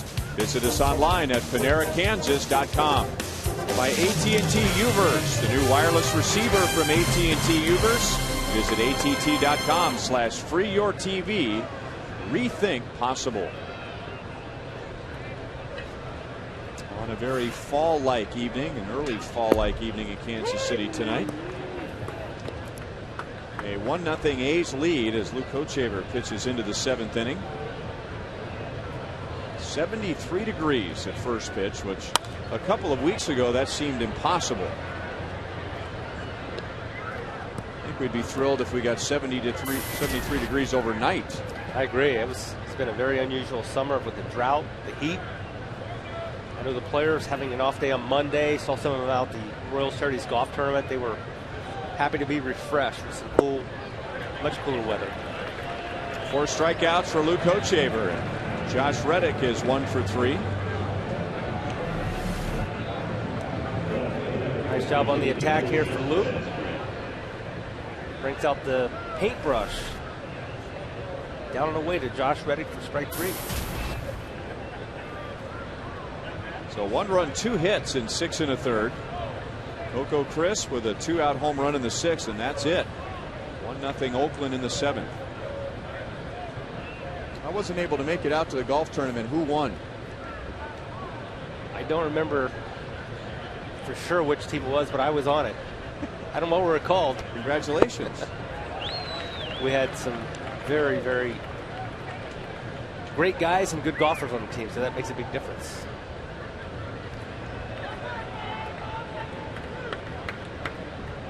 Cespedes has grounded out to short twice, and one of those ground balls was a double play. And Luke throws a fastball right by him, 0-2. Now, I heard at the golf tournament that Steve Stewart, our friend from the Royals Radio Network, almost won a free car with a hole-in-one.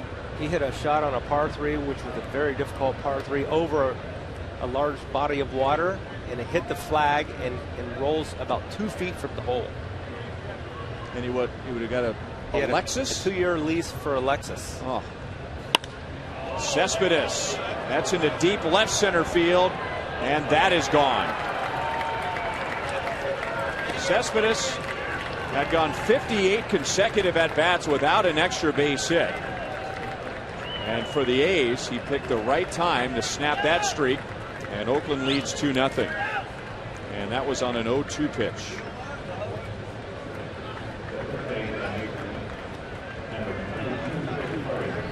Luke's been on the attack here. 0-2.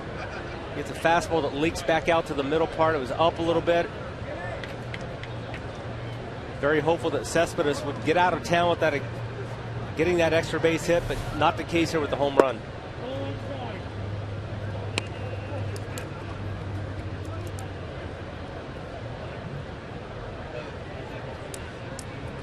"15 home runs, 57 RBIs for Cespedes.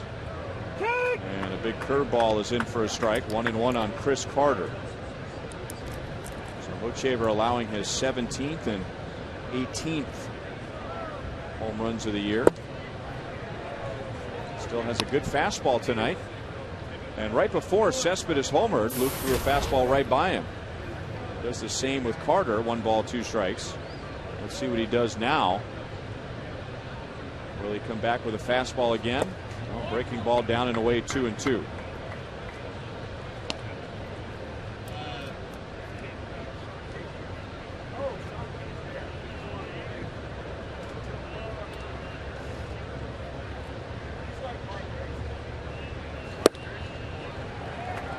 Fastball down and away, strikes him out. That's 5 for Luke. Luke had retired 6 in a row. Gave up the home run to Chris. Then he came back and struck out Weeks and Reddick. Allows the home run to Cespedes, and then strikes out Carter. You see, he's still got really good stuff. Got a lot of life, a lot of sink on his fastball.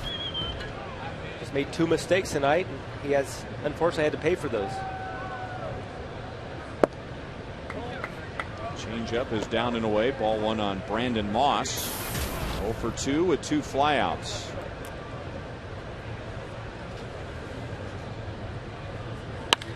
And now Moss hits it hard to right field.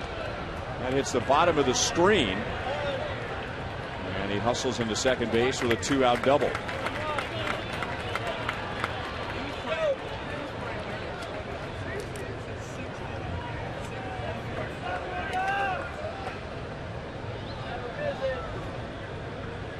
So 2 strikeouts, a home run, and a double for the A's in the 7th inning. Let's look at our AT&T U-verse reverse replays. We'll see a couple pitches here. One to Coco Crisp.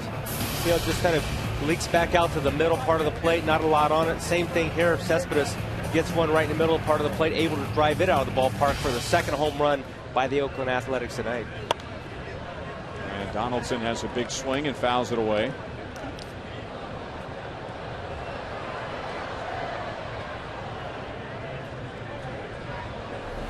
We'll go back to Brandon Moss's at bat here with the double.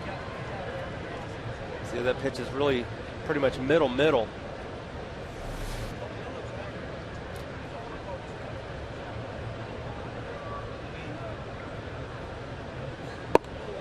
Donaldson ducks as a curveball sails over his head. 1-1.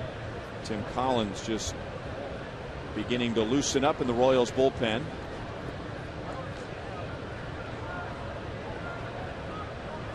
Donaldson homered last night into the left field corner. The A's have hit 3 home runs in the series. They have scored 4 runs in this series, and 3 have come on solo home runs.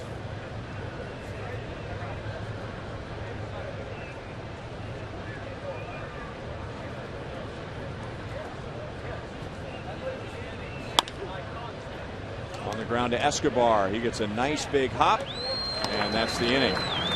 Coach Haber has pitched very well tonight. Just 2 runs in 7 innings, but the offense is scoreless.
The Royals, Fox Sports, and the state of Missouri are teaming up to help you stop smoking.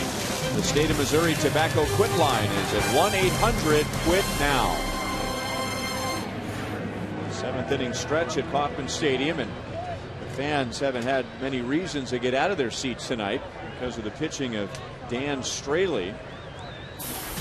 Royals had a chance to break through against him in the 2nd inning. They had the bases loaded with 2 outs, but Straley got Chris Getz to ground out, and now he's retired 12 of the last 13 Royals. Throws ball 1 to Billy Butler. Billy is flied to the warning track in center field and grounded out hard to the shortstop Pennington. So he's a bad luck 0 for 2. Very few good swings for the Royals tonight against Straley, but Billy has 2 of them. Pitcher's going to have the advantage, first time through the league, first time seeing the teams, but you have to give him some credit. He has executed pitches all night long. 2-1.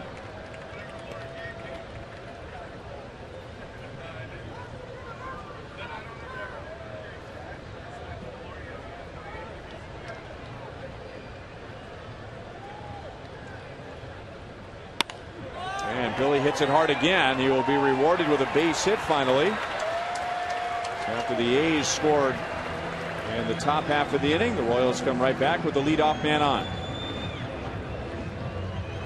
See Billy here in the 2nd inning. He's going to hit a drive deepest part of the ballpark, but Coco Crisp is going to get it. And then in the 4th inning, hits a rocket to Pennington here. And now, finally in his 3rd at bat, going to pay off for him. Stays inside it. Nice line drive up the middle.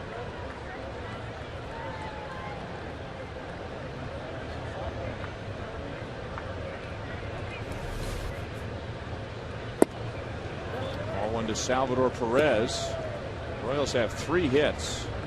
Butler has 1, Hosmer has 1, Perez has 1, a single in the 2nd inning. That was the last time the Royals had a true threat against Straley. With 1 out, Perez singled. Moustakas walked. With 2 outs, Hosmer walked to load him up, but Straley got out of it. Now Perez drives it to right. Brandon Moss is back to make the play, and there is 1 down. Right, in this game that Straley's pitching tonight reminds me a lot of the game we saw Jeremy Guthrie throw against these Oakland A's just a few starts ago. Everything that he's missing off the plate, staying out of the middle part of the plate, and that's been a big key for him. So Straley goes 98 pitches, and the A's will make a pitching change if they can get the gate open. Sean Doolittle, who pitched last night, is the A's Chevy call to the bullpen.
Scouting report on Sean Doolittle before he comes up here in the 7th inning.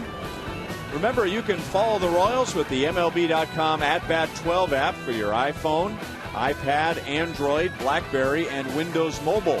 You'll get live audio, pitch tracking, video highlights, and more. Just text @Bat to 31826 or visit Royals.com for more details. Francoeur will follow Mike Moustakas. Sean Doolittle last night gave up the double to Chris Getz, which put the Royals in front in the 7th inning. And now here he is in the 7th inning again with 1 on 1 out, pitching to Mike Moustakas, who was walked and flied to left. And that book that Jeff Francoeur was looking at with Kevin Seitzer told him that Doolittle was going to throw 82% fastballs and 18% off pitches. As we learn in the conversation that Chris Getz had on the pregame show with Dave Ducati. So he's a fastball guy. He's going to really kind of come right at you with the fastball.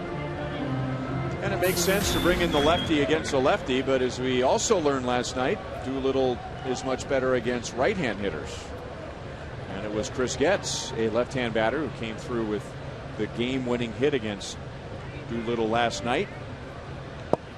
And a breaking ball puts Doolittle ahead of Moustakas. 1 ball, 2 strikes. And Doolittle is the A's #1 lefty out of the pen, so they would potentially go with him more than just a left-handed batter.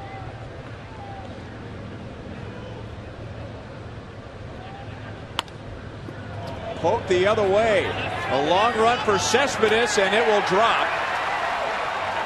Butler stops at second base.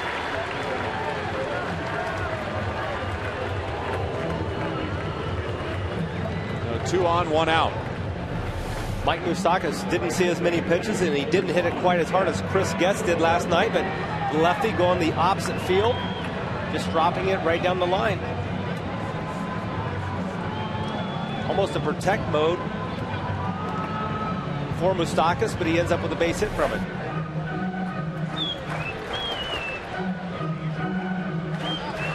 So 2 on, 1 out.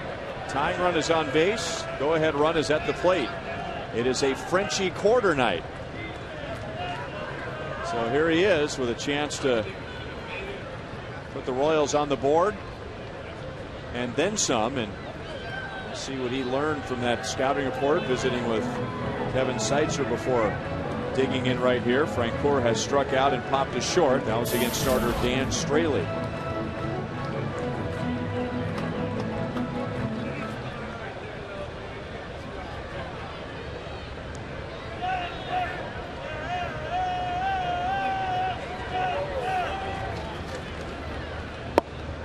Fastball is low.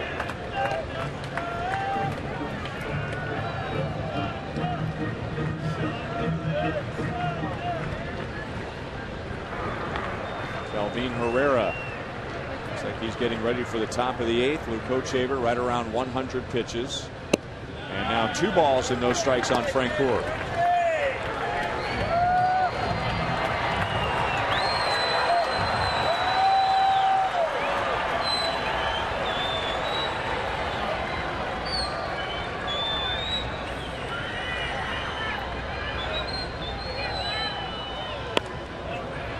The knuckles and foul.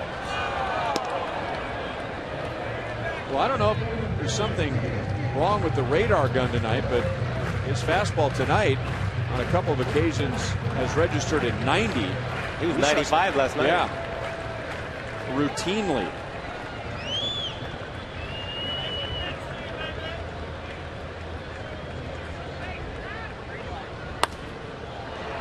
Two and two. One up at 91 miles an hour, but I remember several pitches last night. 94, 95, 96 from Sean Doolittle. I told you last night, Doolittle, he just moved to the mound last year. Been in the A's organization since 07 and had 22 home runs in 2008, but because of knee and wrist injuries became a pitcher. And about a year after making the conversion, he's in the big leagues. With the opposite direction as Rick Ankiel.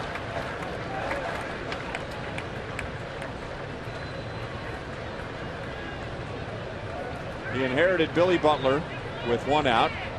Just gave up a bloop base hit to Mike Moustakas and another 2-2 to Francoeur. And that'll be out of play. Doolittle was an outstanding high school player in New Jersey, the 2004 New Jersey High School Player of the Year. As both a pitcher and a hitter. He had a 5-inning perfect game in high school. He faced 15 batters and he struck out 14. He went to the University of Virginia, where he both hit and pitched. And now as a professional, he has hit and pitched. And he got Jeff Francoeur to go out of the strike zone to strike him out. 2 down.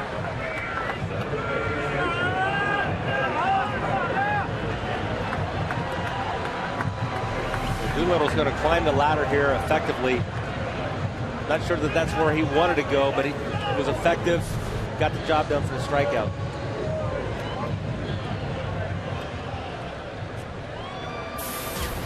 Two good plate appearances tonight for Eric Hosmer. A walk in the 2nd and a solid base hit to center in the 5th.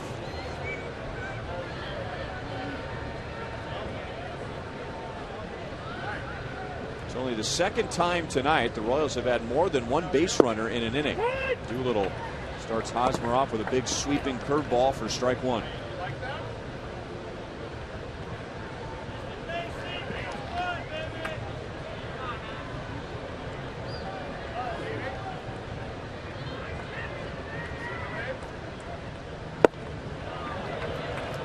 Miles an hour, no balls, 2 strikes. Doesn't look any different than it did last night. It still looks pretty firm. Last night it was registering mid-90s.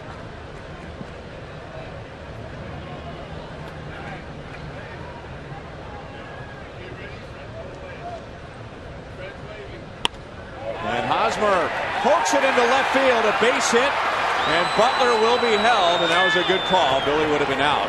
A strong throw by Cespedes.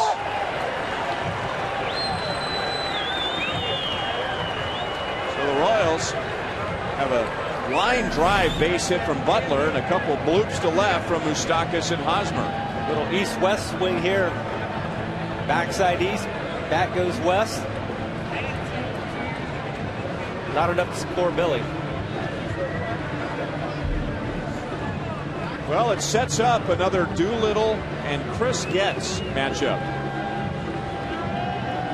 Had Eric Hosmer fooled. But there will be no rematch.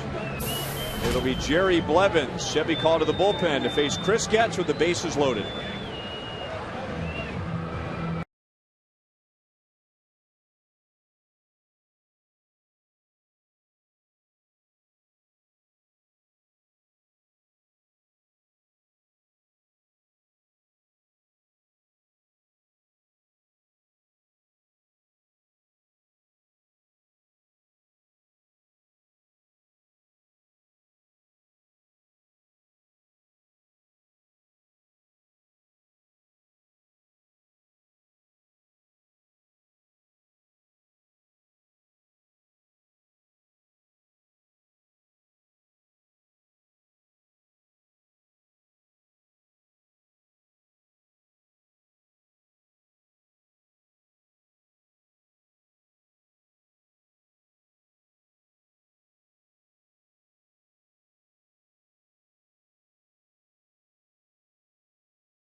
Get Chris Getz with the bases loaded, 2 down to the bottom of the 7th, and the A's in front 2-0. Well, he is their situational lefty. He's a guy that pitched an entire inning on Tuesday evening here in Kansas City. He's a guy that they're going to go to get that one left-hander out. And in the bottom of the 7th inning last night with 2 outs, Sean Doolittle, who just left the game, gave up the double to Chris Getz and put the Royals in front. So the A's learned from that. They'll go to Blevins tonight. Butler at third, Moustakas at second, Hosmer at first.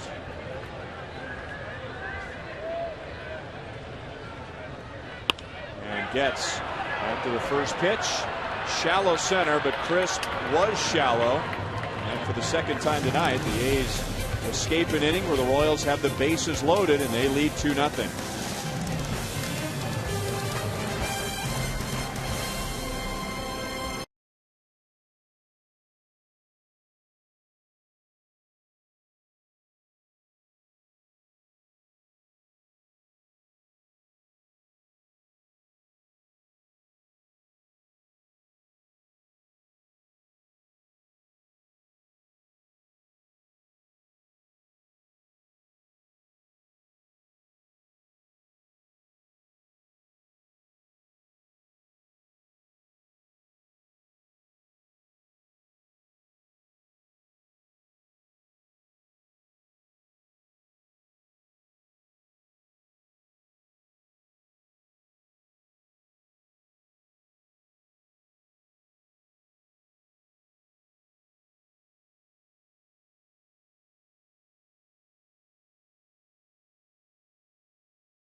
The Royals trail 2-0. Panera takes us around the league. How about Texas putting up 10 runs at Yankee Stadium and none of them coming via the home run? Boston right now doubling up Baltimore. Chicago continues to win. They'll be here over the weekend. Tampa and LA just underway. And speaking of those White Sox, they get a few home runs today. None, though, from Adam Dunn, who sits at .399. But in the fifth inning, back-to-back homers from Diane Viciedo, his 19th of the year. That was followed by Tyler Flowers. And the White Sox continuing to play good baseball. But, guys, I bet they're not thrilled about coming in here because, for whatever reason, Royals have played them very well this season. Yes, they have, as they have played the Oakland A's very well. Another contending team, and Royals are 5-3 against Oakland this year, and they've already won the season series. Trying to complete a sweep, but down 2-0 in the eighth. Derek Norris 0 for 2 so far against Luke Hochevar. Luke now at 100 pitches. Luke gave up a solo home run to Coco Crisp in the sixth, and a solo home run to Yoenis Cespedes in the seventh. Out the corner, 2-1. Luke still looks strong. Only 90 pitches in his last outing at Baltimore. Was not an effective outing for him, but a low pitch count, so a little left in the tank tonight at 101 already.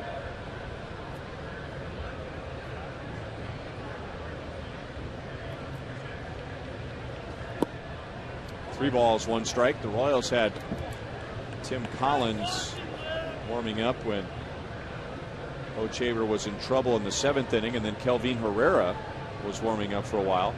Collins is back out there again.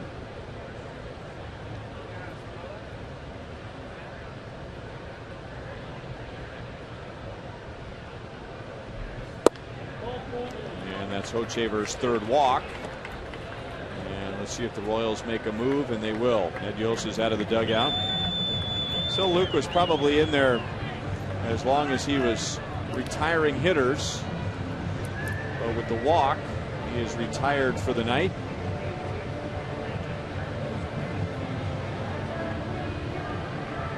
So it is Tim Collins with a man on, nobody out in the eighth inning. Oakland leading 2-0.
Kansas City Royals. They may not be reproduced or retransmitted in any form, and the accounts and descriptions of this game may not be disseminated without the express written consent of the Kansas City Royals baseball organization.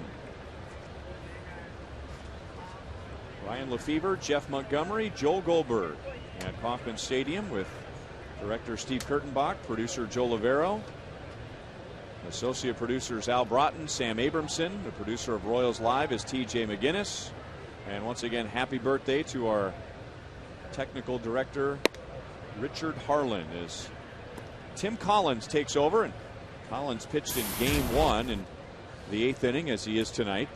That was in relief of Jeremy Guthrie. Faced three and struck out the side. And tonight comes on with Norris at first base, nobody out. Collins has the most strikeouts of any reliever in the American League and any left-handed reliever in Royals history. That's right, and those 3 strikeouts were all 3 strikeouts looking, so very effective in his Tuesday night outing. Looking to do another good job here. Keep Luke Hochevar's run at first. Give the Royals a chance to win this game late.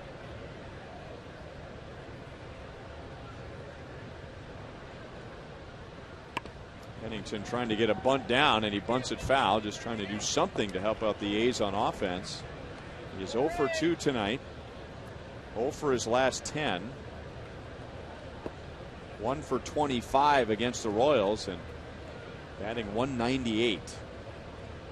So in his mind, he's thinking the least I can do is get a bunt down.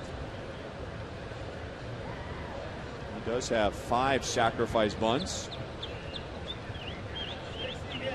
Down in the count here, 1 ball, 2 strikes. And he's still going to try and get one down, and he strikes out looking. Thought that pitch was way inside, but of course, when he squared up, that put him closer to the plate. 1 away. Really nice curveball from Tim Collins. Really recaptured that curveball. Got a lot of late break to it. When he stands up, it makes it actually a taller strike zone as well.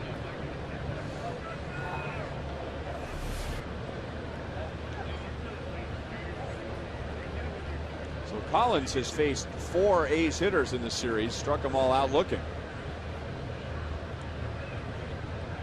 Coco Chris moves over to the right side. 0-1. He homered in the 6th inning with 2 outs. That was the game's first run, his 6th of the year. It was a home run that was reviewed. First rule to double in right. And then with 1 out in the 7th inning, Yoenis Cespedes hit a home run for Oakland. 1-1.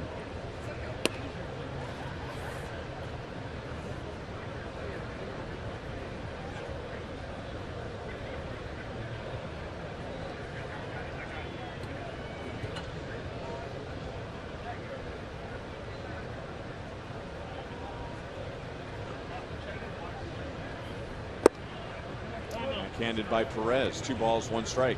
I think it's interesting. Tim Collins has a 1.15 ERA in 28 road games. At home, his ERA is 5.06. So his splits are really amazingly different, home versus road.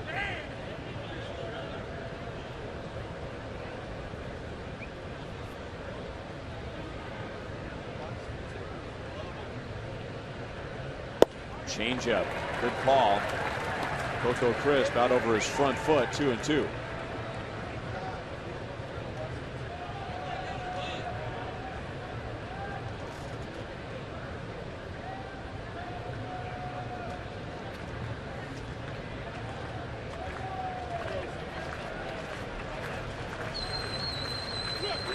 Norris is running. Pitch is down and away, and Norris steals second base. Escobar is arguing that maybe Norris slid by the bag. He's going to talk it over with Paul Nark, the second base umpire. See, didn't get a great jump, but Tim Collins was not quick to home plate, so Norris able to steal that bag off the pitcher. I think Escobar had a case. The leg came off. The question was the hand on the bag by the time the leg came off? That's his 5th stolen base. He does run well. Caught the Royals by surprise.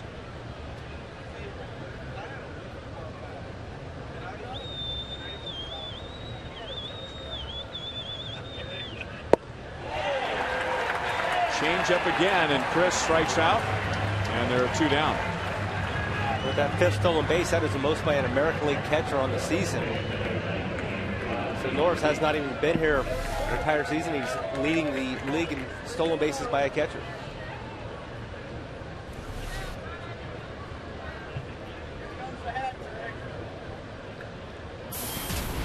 So Tim Collins has faced 5 and struck every A's hitter out. And now Jemile Weeks, who has struck out twice tonight, and Collins is in with strike 1. Those 2 strikeouts were against Hochevar. He's also on base with a walk.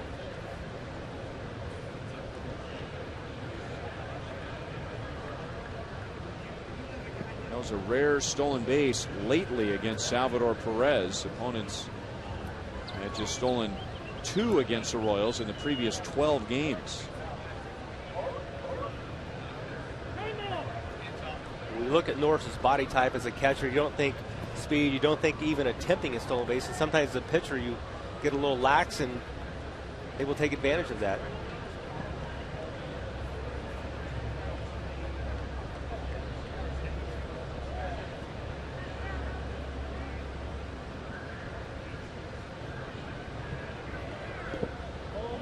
Lays off the breaking ball. 1 ball, 1 strike.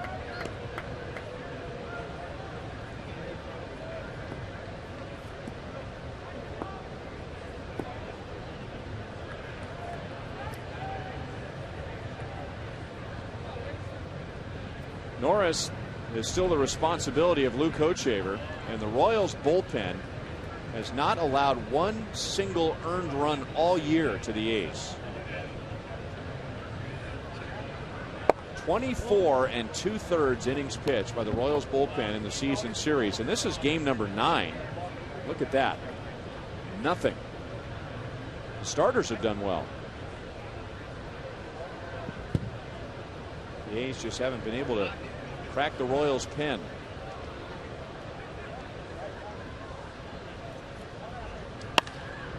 Up the middle, got his glove on it. Norris is around third, Dyson to the plate. The throw is late, and Weeks goes into second base. So that run is charged to Hochevar, and that closes the book on him. 3 runs allowed in 7 innings, and the A's lead 3-0 in the 8th.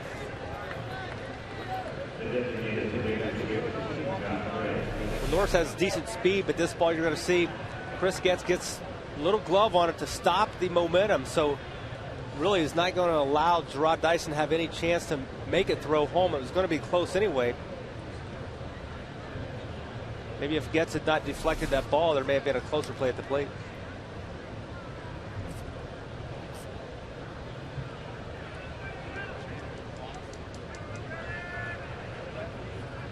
And now Collins will get Josh Reddick, who had a bunt single in the 4th inning. He's 1 for 3.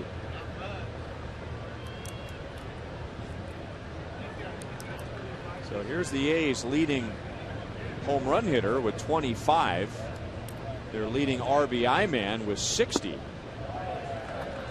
He also leads the team in strikeouts, and surprisingly, he has been very bad with runners in scoring position. You think about a guy leading the team in those 2 categories, that he would be the team leader in this category, but he is batting 170. Hard to get 60 runs batted in with that kind of average with runners in scoring position. 1 ball, 1 strike.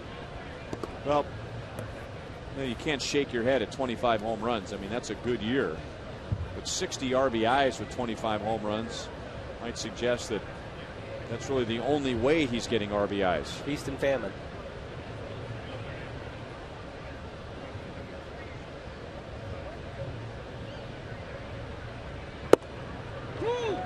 One ball, 2 strikes.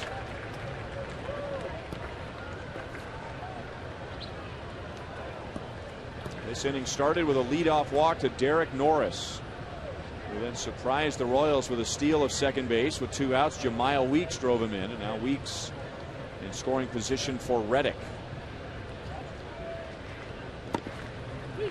Perez keeps it close to him. 2 balls, 2 strikes. 3 runs is a big game for the A's, at least on this road trip. Coming into tonight, the A's had lost 4 out of 5 on a trip that took them through Chicago, and then here at Kauffman Stadium they had scored just 5 runs in their last 3 games, and now 3 runs tonight. That's like a mountain of runs. Reddick fooled badly. He strikes out for the 117th time this year. Collins strikes out the side again, but the A's score another run and lead 3-0.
Nothing. The A's with single runs in the 6th, 7th, and 8th innings, and now the Royals' 4th time through the order. Jarrod Dyson leading off tonight after a long stretch of games with Alex Gordon leading off. Alex is batting 3rd. Jerry Blevins came on in the 7th and got Chris Getz for the final out, so he stays on with some left-hand hitters coming up. Dyson has flied to left, flied to center, and popped out to 3rd. 3 balls in the air. He wants to keep the ball on the ground. 4th time tonight he's actually let off an inning. So much for the theory that when you lead off, you only lead off once a game. 2 balls and 1 strike. 27th time this year that Jarrod Dyson has led off, and the 51st in his career. 2 balls, 2 strikes.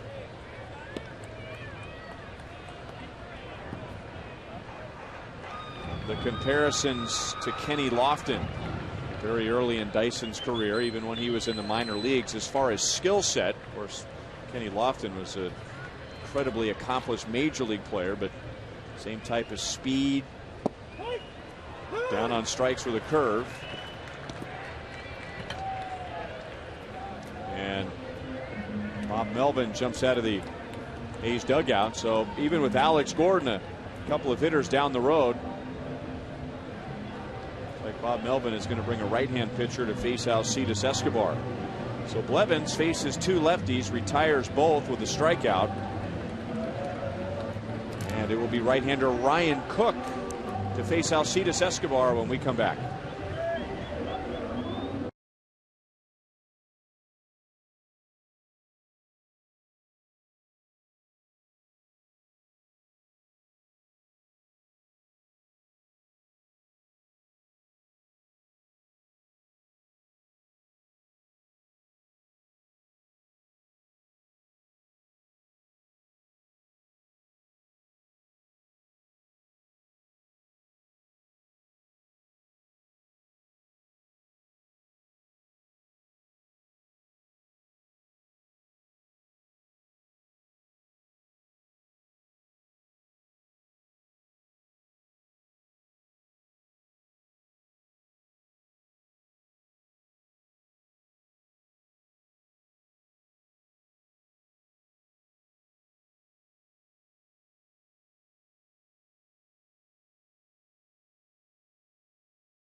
And Dad find a toy that she's totally mesmerized with, and they've accomplished that.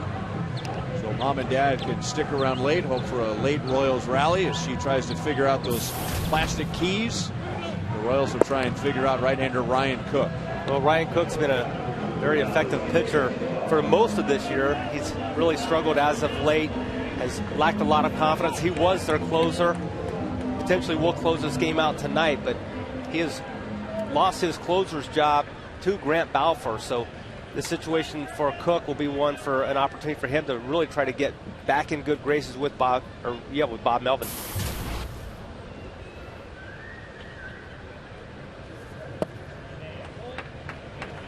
A's have really pitched the Royals' first 3 hitters well tonight. They are 0 for 10. Dyson 0 for 4, Escobar 0 for 3, Gordon 0 for 3. 2 balls and no strikes on Escobar. Out on a ground ball to short in the 1st inning. He fouled out to 1st in the 3rd. And in the 6th inning, he flied to center field.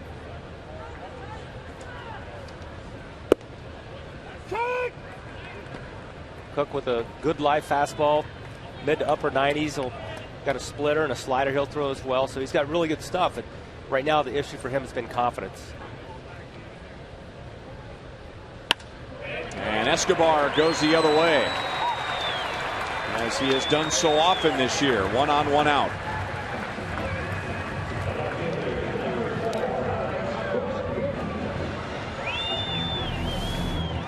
Good velocity, but you get it up. Major league hitters will make you pay. And here's Escobar doing a nice job going to right field with the fastball. Well, the first time one of the top 3 hitters in the lineup has a base hit tonight, and now here's Alex, 0 for 3. Back to the number 3 position tonight. And not wasting any time. He tries to jump on Ryan Cook's first pitch. This is just the 3rd time this year that Alex has batted 3rd, but the Royals have been down this road before with him. In his career, he now has appeared as the number 3 hitter in 123 games.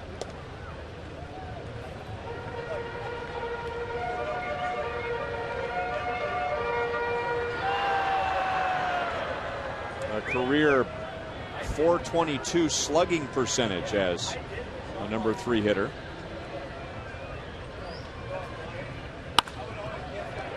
And that ground ball eats up Carter, but he keeps it close enough to him to get back to the bag and get Alex. And on the play, Escobar moves up to second base.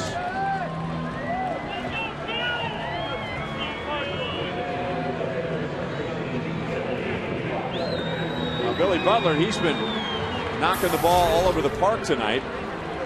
He has only 1 hit, but his 1 for 3 includes a fly out to the warning track in center field.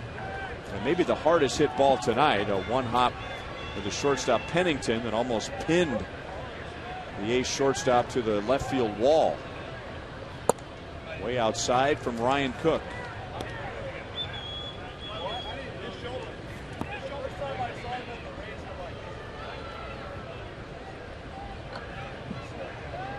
Billy has faced Ryan Cook once before tonight, and he's 0 for 1.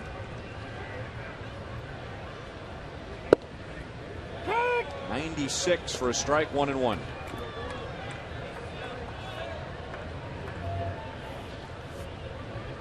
The extra run the A's were able to tack on in the top of the 8th inning big now. Otherwise, Billy Butler would represent the tying run. So need base runners in this situation. Breaking ball is low. 2 balls and 1 strike. Royals' 2 best scoring opportunities tonight came in the 2nd inning, where they had the bases loaded with 2 outs. Straley got out of that. Bases loaded 2 down in the 7th, and Jerry Blevins got them out of that inning. Look out. 2 balls, 2 strikes.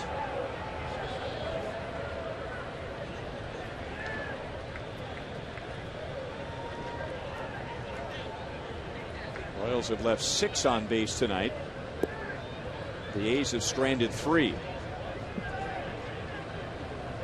Alcides Escobar with a 1-out single in this inning. Now at second base.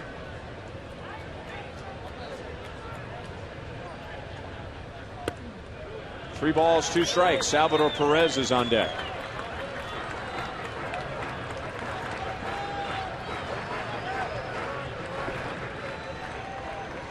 Jordan Noberto, the lefty, and the right-hander is Grant Balfour.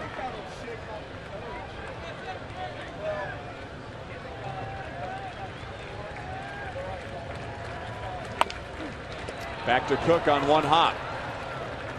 And the Royals strand another runner in the 8th inning. They are scoreless through 8 as the A's lead 3-0.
Goldberg back at Kauffman Stadium, where the Athletics lead the Royals 3-0. After the game, Jeff Montgomery will join me out of Rivals for Boulevard Royals Live, and we will talk about what might be yet another shutout in this Royals A series for the year.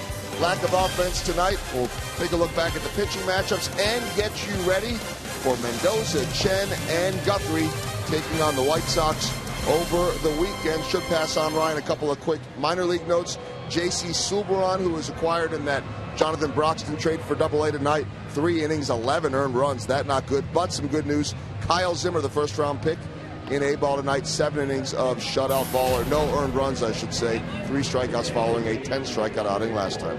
All right, thanks, Joel. And it's Jeremy Jeffress taking over in the 9th inning with the Royals down 3-0. Well, Jeremy Jeffress' job here is just to leave the score exactly where it is. Throw another 0 on the board for the Royals relief corps.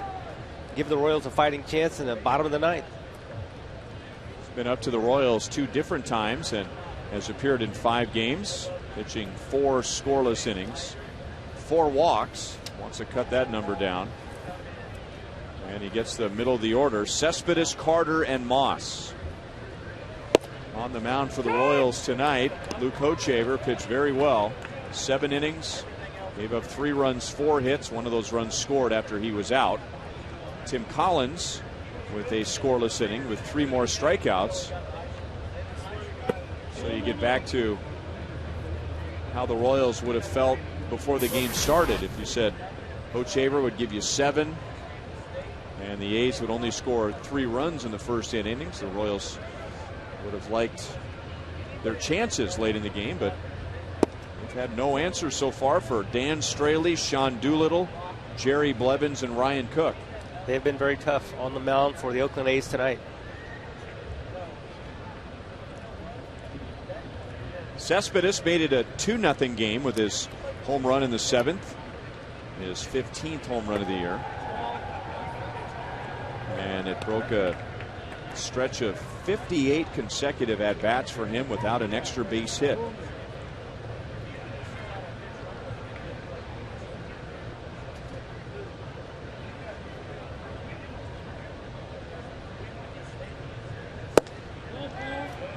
Leadoff walk. And the A's got a run in the 8th inning after a leadoff walk. They've scored in the last 3. So Cespedes is on. And it brings up Chris Carter.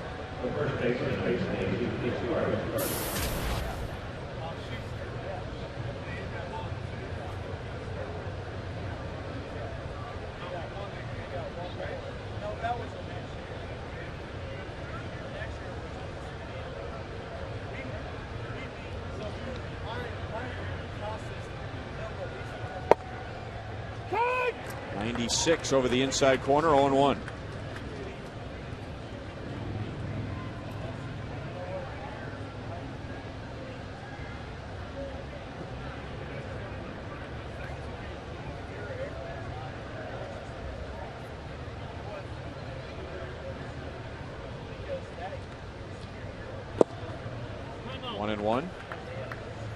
Jeremy Jeffress was the Milwaukee Brewers' first-round pick in 2006. He is from South Boston, Virginia, that is. Got to the big leagues with the Brewers in 2010, pitched in 10 games for Milwaukee that year. And then during the offseason, he was part of the trade that sent Zach Greinke and Yuniesky Betancourt to the Brewers. The Royals picking up Jeffress, Alcides Escobar, Lorenzo Cain, and Jake Odorizzi. Command and control will be the factor for Jeffress' success. 58 innings in Omaha this year in 37 relief appearances, 61 strikeouts, but 25 walks. Two and two. What do you see? We haven't seen a lot of him, but and not just Jeremy, but pitchers of his style. And you know he's trying to throw strikes. You know that he's tried to absorb all the ideas and the tips from all the coaches he's come across as a professional. So what keeps a guy like that from throwing strikes? It seems to me, Ryan, guys like him and Calvin Herrera, guys that throw really hard, young pitchers, when they establish confidence in their secondary pitch, their off pitch, whether it be a changeup or a splitter or a slider, whatever it might be. When they establish confidence in that second pitch, it makes their fastball better. They get away from trying to light up the radar gun. They get more into pitching instead of throwing, and that's really what I've seen a lot from Kelvin Herrera, his progression since spring training all the way to this point in the year. He's really learned how to use his off pitches much more effectively. And you have to give these guys some grace for, maybe coming along slowly to backing off a little bit and developing those secondary pitches, as you talked about, Monty, because what got him here was the radar gun. Fastball got him here, got him drafted, got him to the big leagues, and a lot of these guys are able to really get by and be successful in the minor leagues without a very good secondary pitch, but you have to have that secondary pitch once you get to this level. The common gripe among professional coaches, certainly major league coaches, when they get an unpolished pitcher with a good arm is, man, I wish he would just ignore the radar gun. I mean, let's work on command. Let's work on control. Let's work on mixing in all of his pitches. Well, you have to remember that when Jeremy Jeffress took the mound as a high schooler, every time he threw a pitch, there was probably 20 radar guns in his face. So if you want him to forget about the radar gun, well, then don't put him in his face when he's in high school, or for some guys when they're in college. Yeah, and it's really almost exactly the opposite. A guy's got a really good breaking ball who needs to work on, the confidence in his fastball. Sometimes he gets curveball happy. Tom Gordon's a good example of that. Tom Gordon had a really good curveball, but he couldn't command the fastball.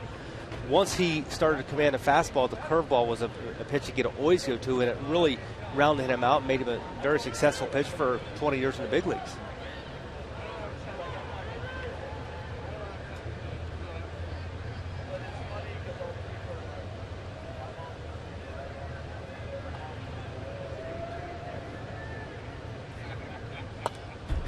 Two balls, two strikes. I remember in college I got a chance to play with an eventual first-round pick. His name was Jeff Schmidt. He was taken in the first round by the Angels, got to the big leagues for a little while, and me being a center fielder, I can see over his shoulder and I can see the catcher, and there were some games where I couldn't imagine what it was like, him trying to win a game, when every time he was in the middle of his windup, here comes 20 radar guns at the same time. Moss went around, so Jeffress trying to balance out the leadoff walk. He has come back to strike out Carter and Moss, 2 down.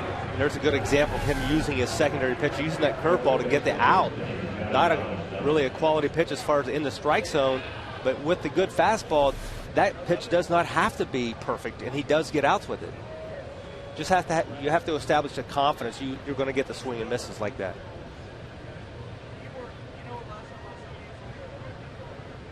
There we see Larry Doty, Tampa Bay scout, with the radar gun.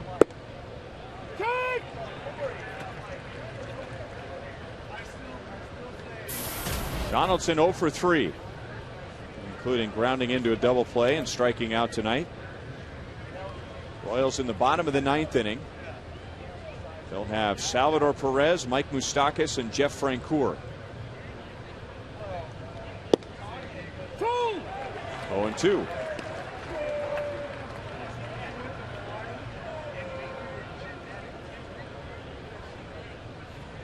Jeffress walked Cespedes to begin the inning, but Cespedes is still planted at first base, and then getting Carter and Moss swinging.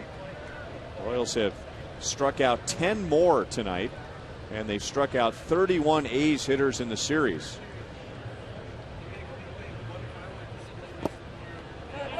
1-2, 98 miles an hour, but it gets through Perez, and Cespedes moves up as he goes in standing, almost ran by the bag.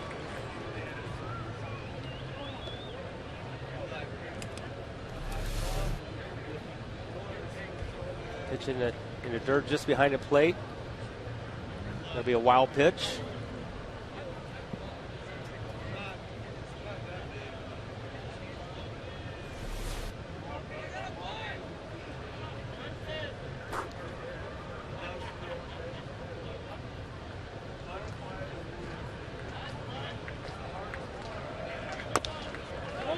Still 1-2.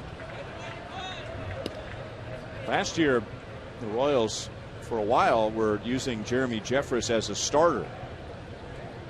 They sent him back down to AA Northwest Arkansas to work as a starter, which was an interesting move. I remember when Leo Nunez was pitching for the Royals, and the Royals had a need in the rotation because of injury, and they moved Nunez to the rotation, and he actually pitched better because he had to learn how to use all of his pitches and pace himself.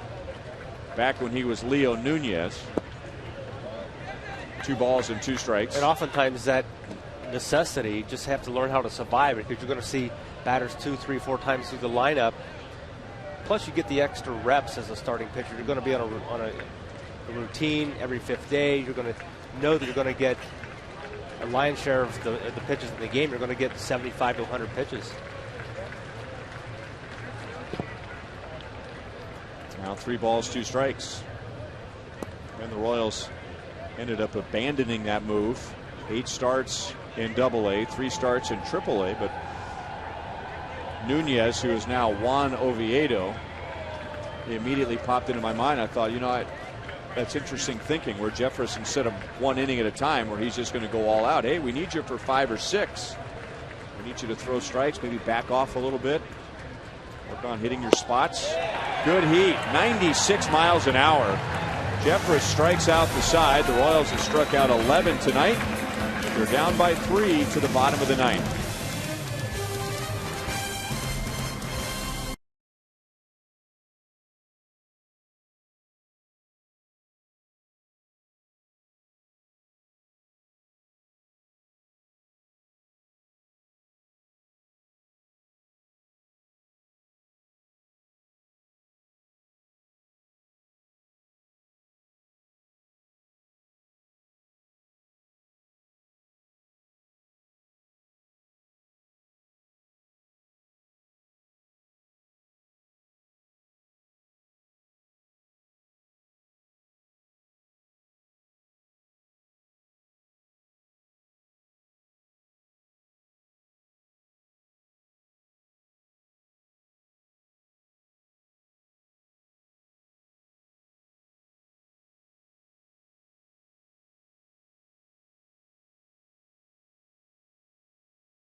Miller time, brought to you by Miller Lite.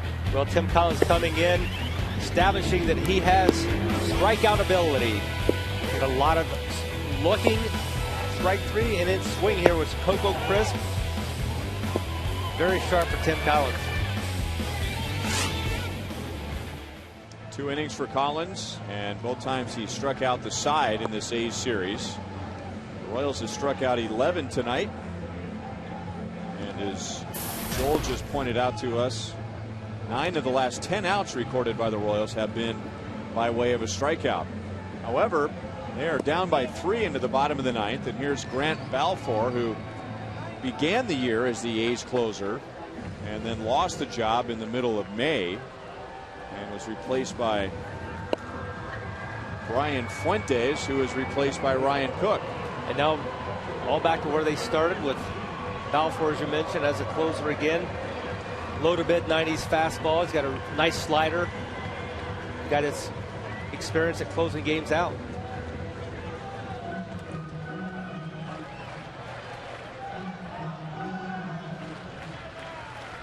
Balfour at one time, similar to Jeremy Jeffress, he'd come out of the bullpen and just throwing gas. 96 to 98 miles an hour, and early in his career, which began with the Minnesota Twins, just had some difficulty throwing strikes consistently, but then developed into one of the best setup men in the American League with the Tampa Bay Rays in 2008. was the year that Tampa Bay shocked the baseball world and went to the World Series. So Balfour played a big role in that team's success. That was the worst to first year. Is that right? I would have bet you everything I had if you would have told me 5 or 6 years into the Tampa Bay Rays existence that they would be one of the powers of the East, that they'd be finishing above the Yankees in the standings, that they'd be going to the World Series, they'd be going to the playoffs year after year. I mean, that was just a lost cause. I mean, nobody was coming to the games. It was in an old dome. They've done it. The only thing that hadn't changed, nobody goes to the games anymore. I know. If they don't need a new stadium, nobody needs a new stadium. They have done a great job in drafting, and particularly drafting and developing starting pitchers. Could you imagine if those teams played here over that stretch? I mean, I can only imagine. Couldn't get out of the parking lot after the games. And we'll be seeing the Rays during the next road trip, which begins on Monday. The Royals will be going to Tampa Bay and Boston. Still 2-2 on Salvador Perez. 1 for 3 tonight with a second inning single. Mike Moustakas after him, and then Jeff Francoeur.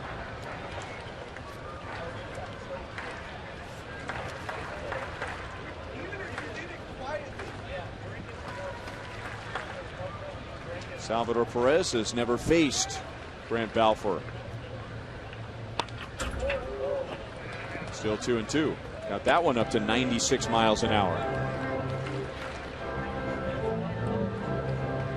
Balfour is from Australia and signed with the Twins in 1997, so he's been a pro for a long time. Another thing that's held him back in the big leagues has been a number of injuries. He's been on the disabled list with elbow and shoulder problems. He has had Tommy John surgery.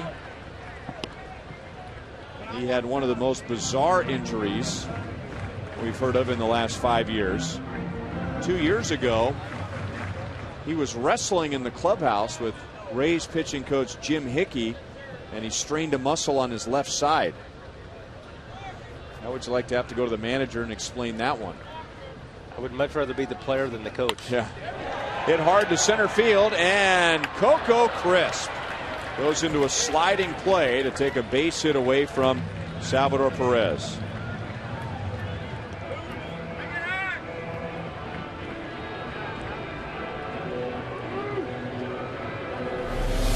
Crisp doing a nice job in center field for the Oakland A's.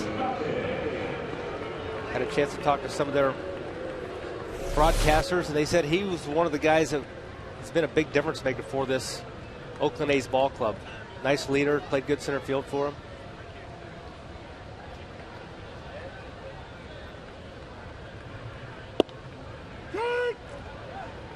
Mike Moustakas is 1 for 2 with a walk. What is that on his neck? I think it's a piercing with a tattoo. A piercing? Yes. Oh, man.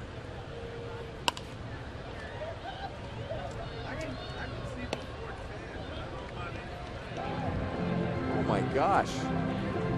Well, what's it connected to? I believe it's I believe it's implanted in his skin. Is there a long bolt that comes out the other side of his neck? I hope not. Oh, my God. Why would you do that? Oh, man. I hope I never see. Oh, man.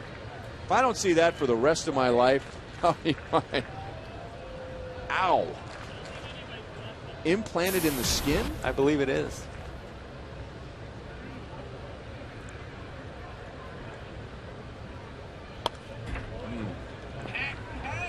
One and two on Moustakas. Sam Edwardson has told us that that may be a dermal piercing. Well, that would make sense. Dermal, derm, skin. Huh.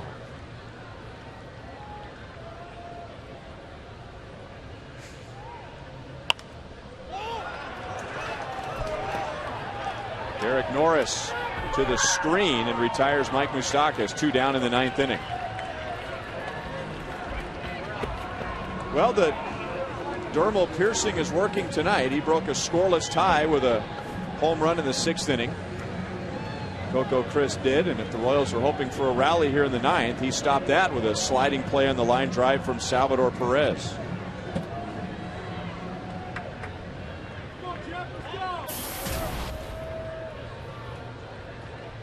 Jeff Francoeur 0 for 2 with a couple of strikeouts.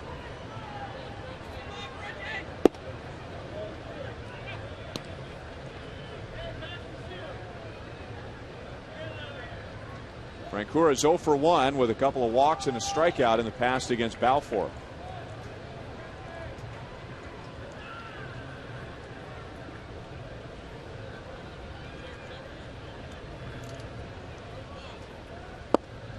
Take. 1-1.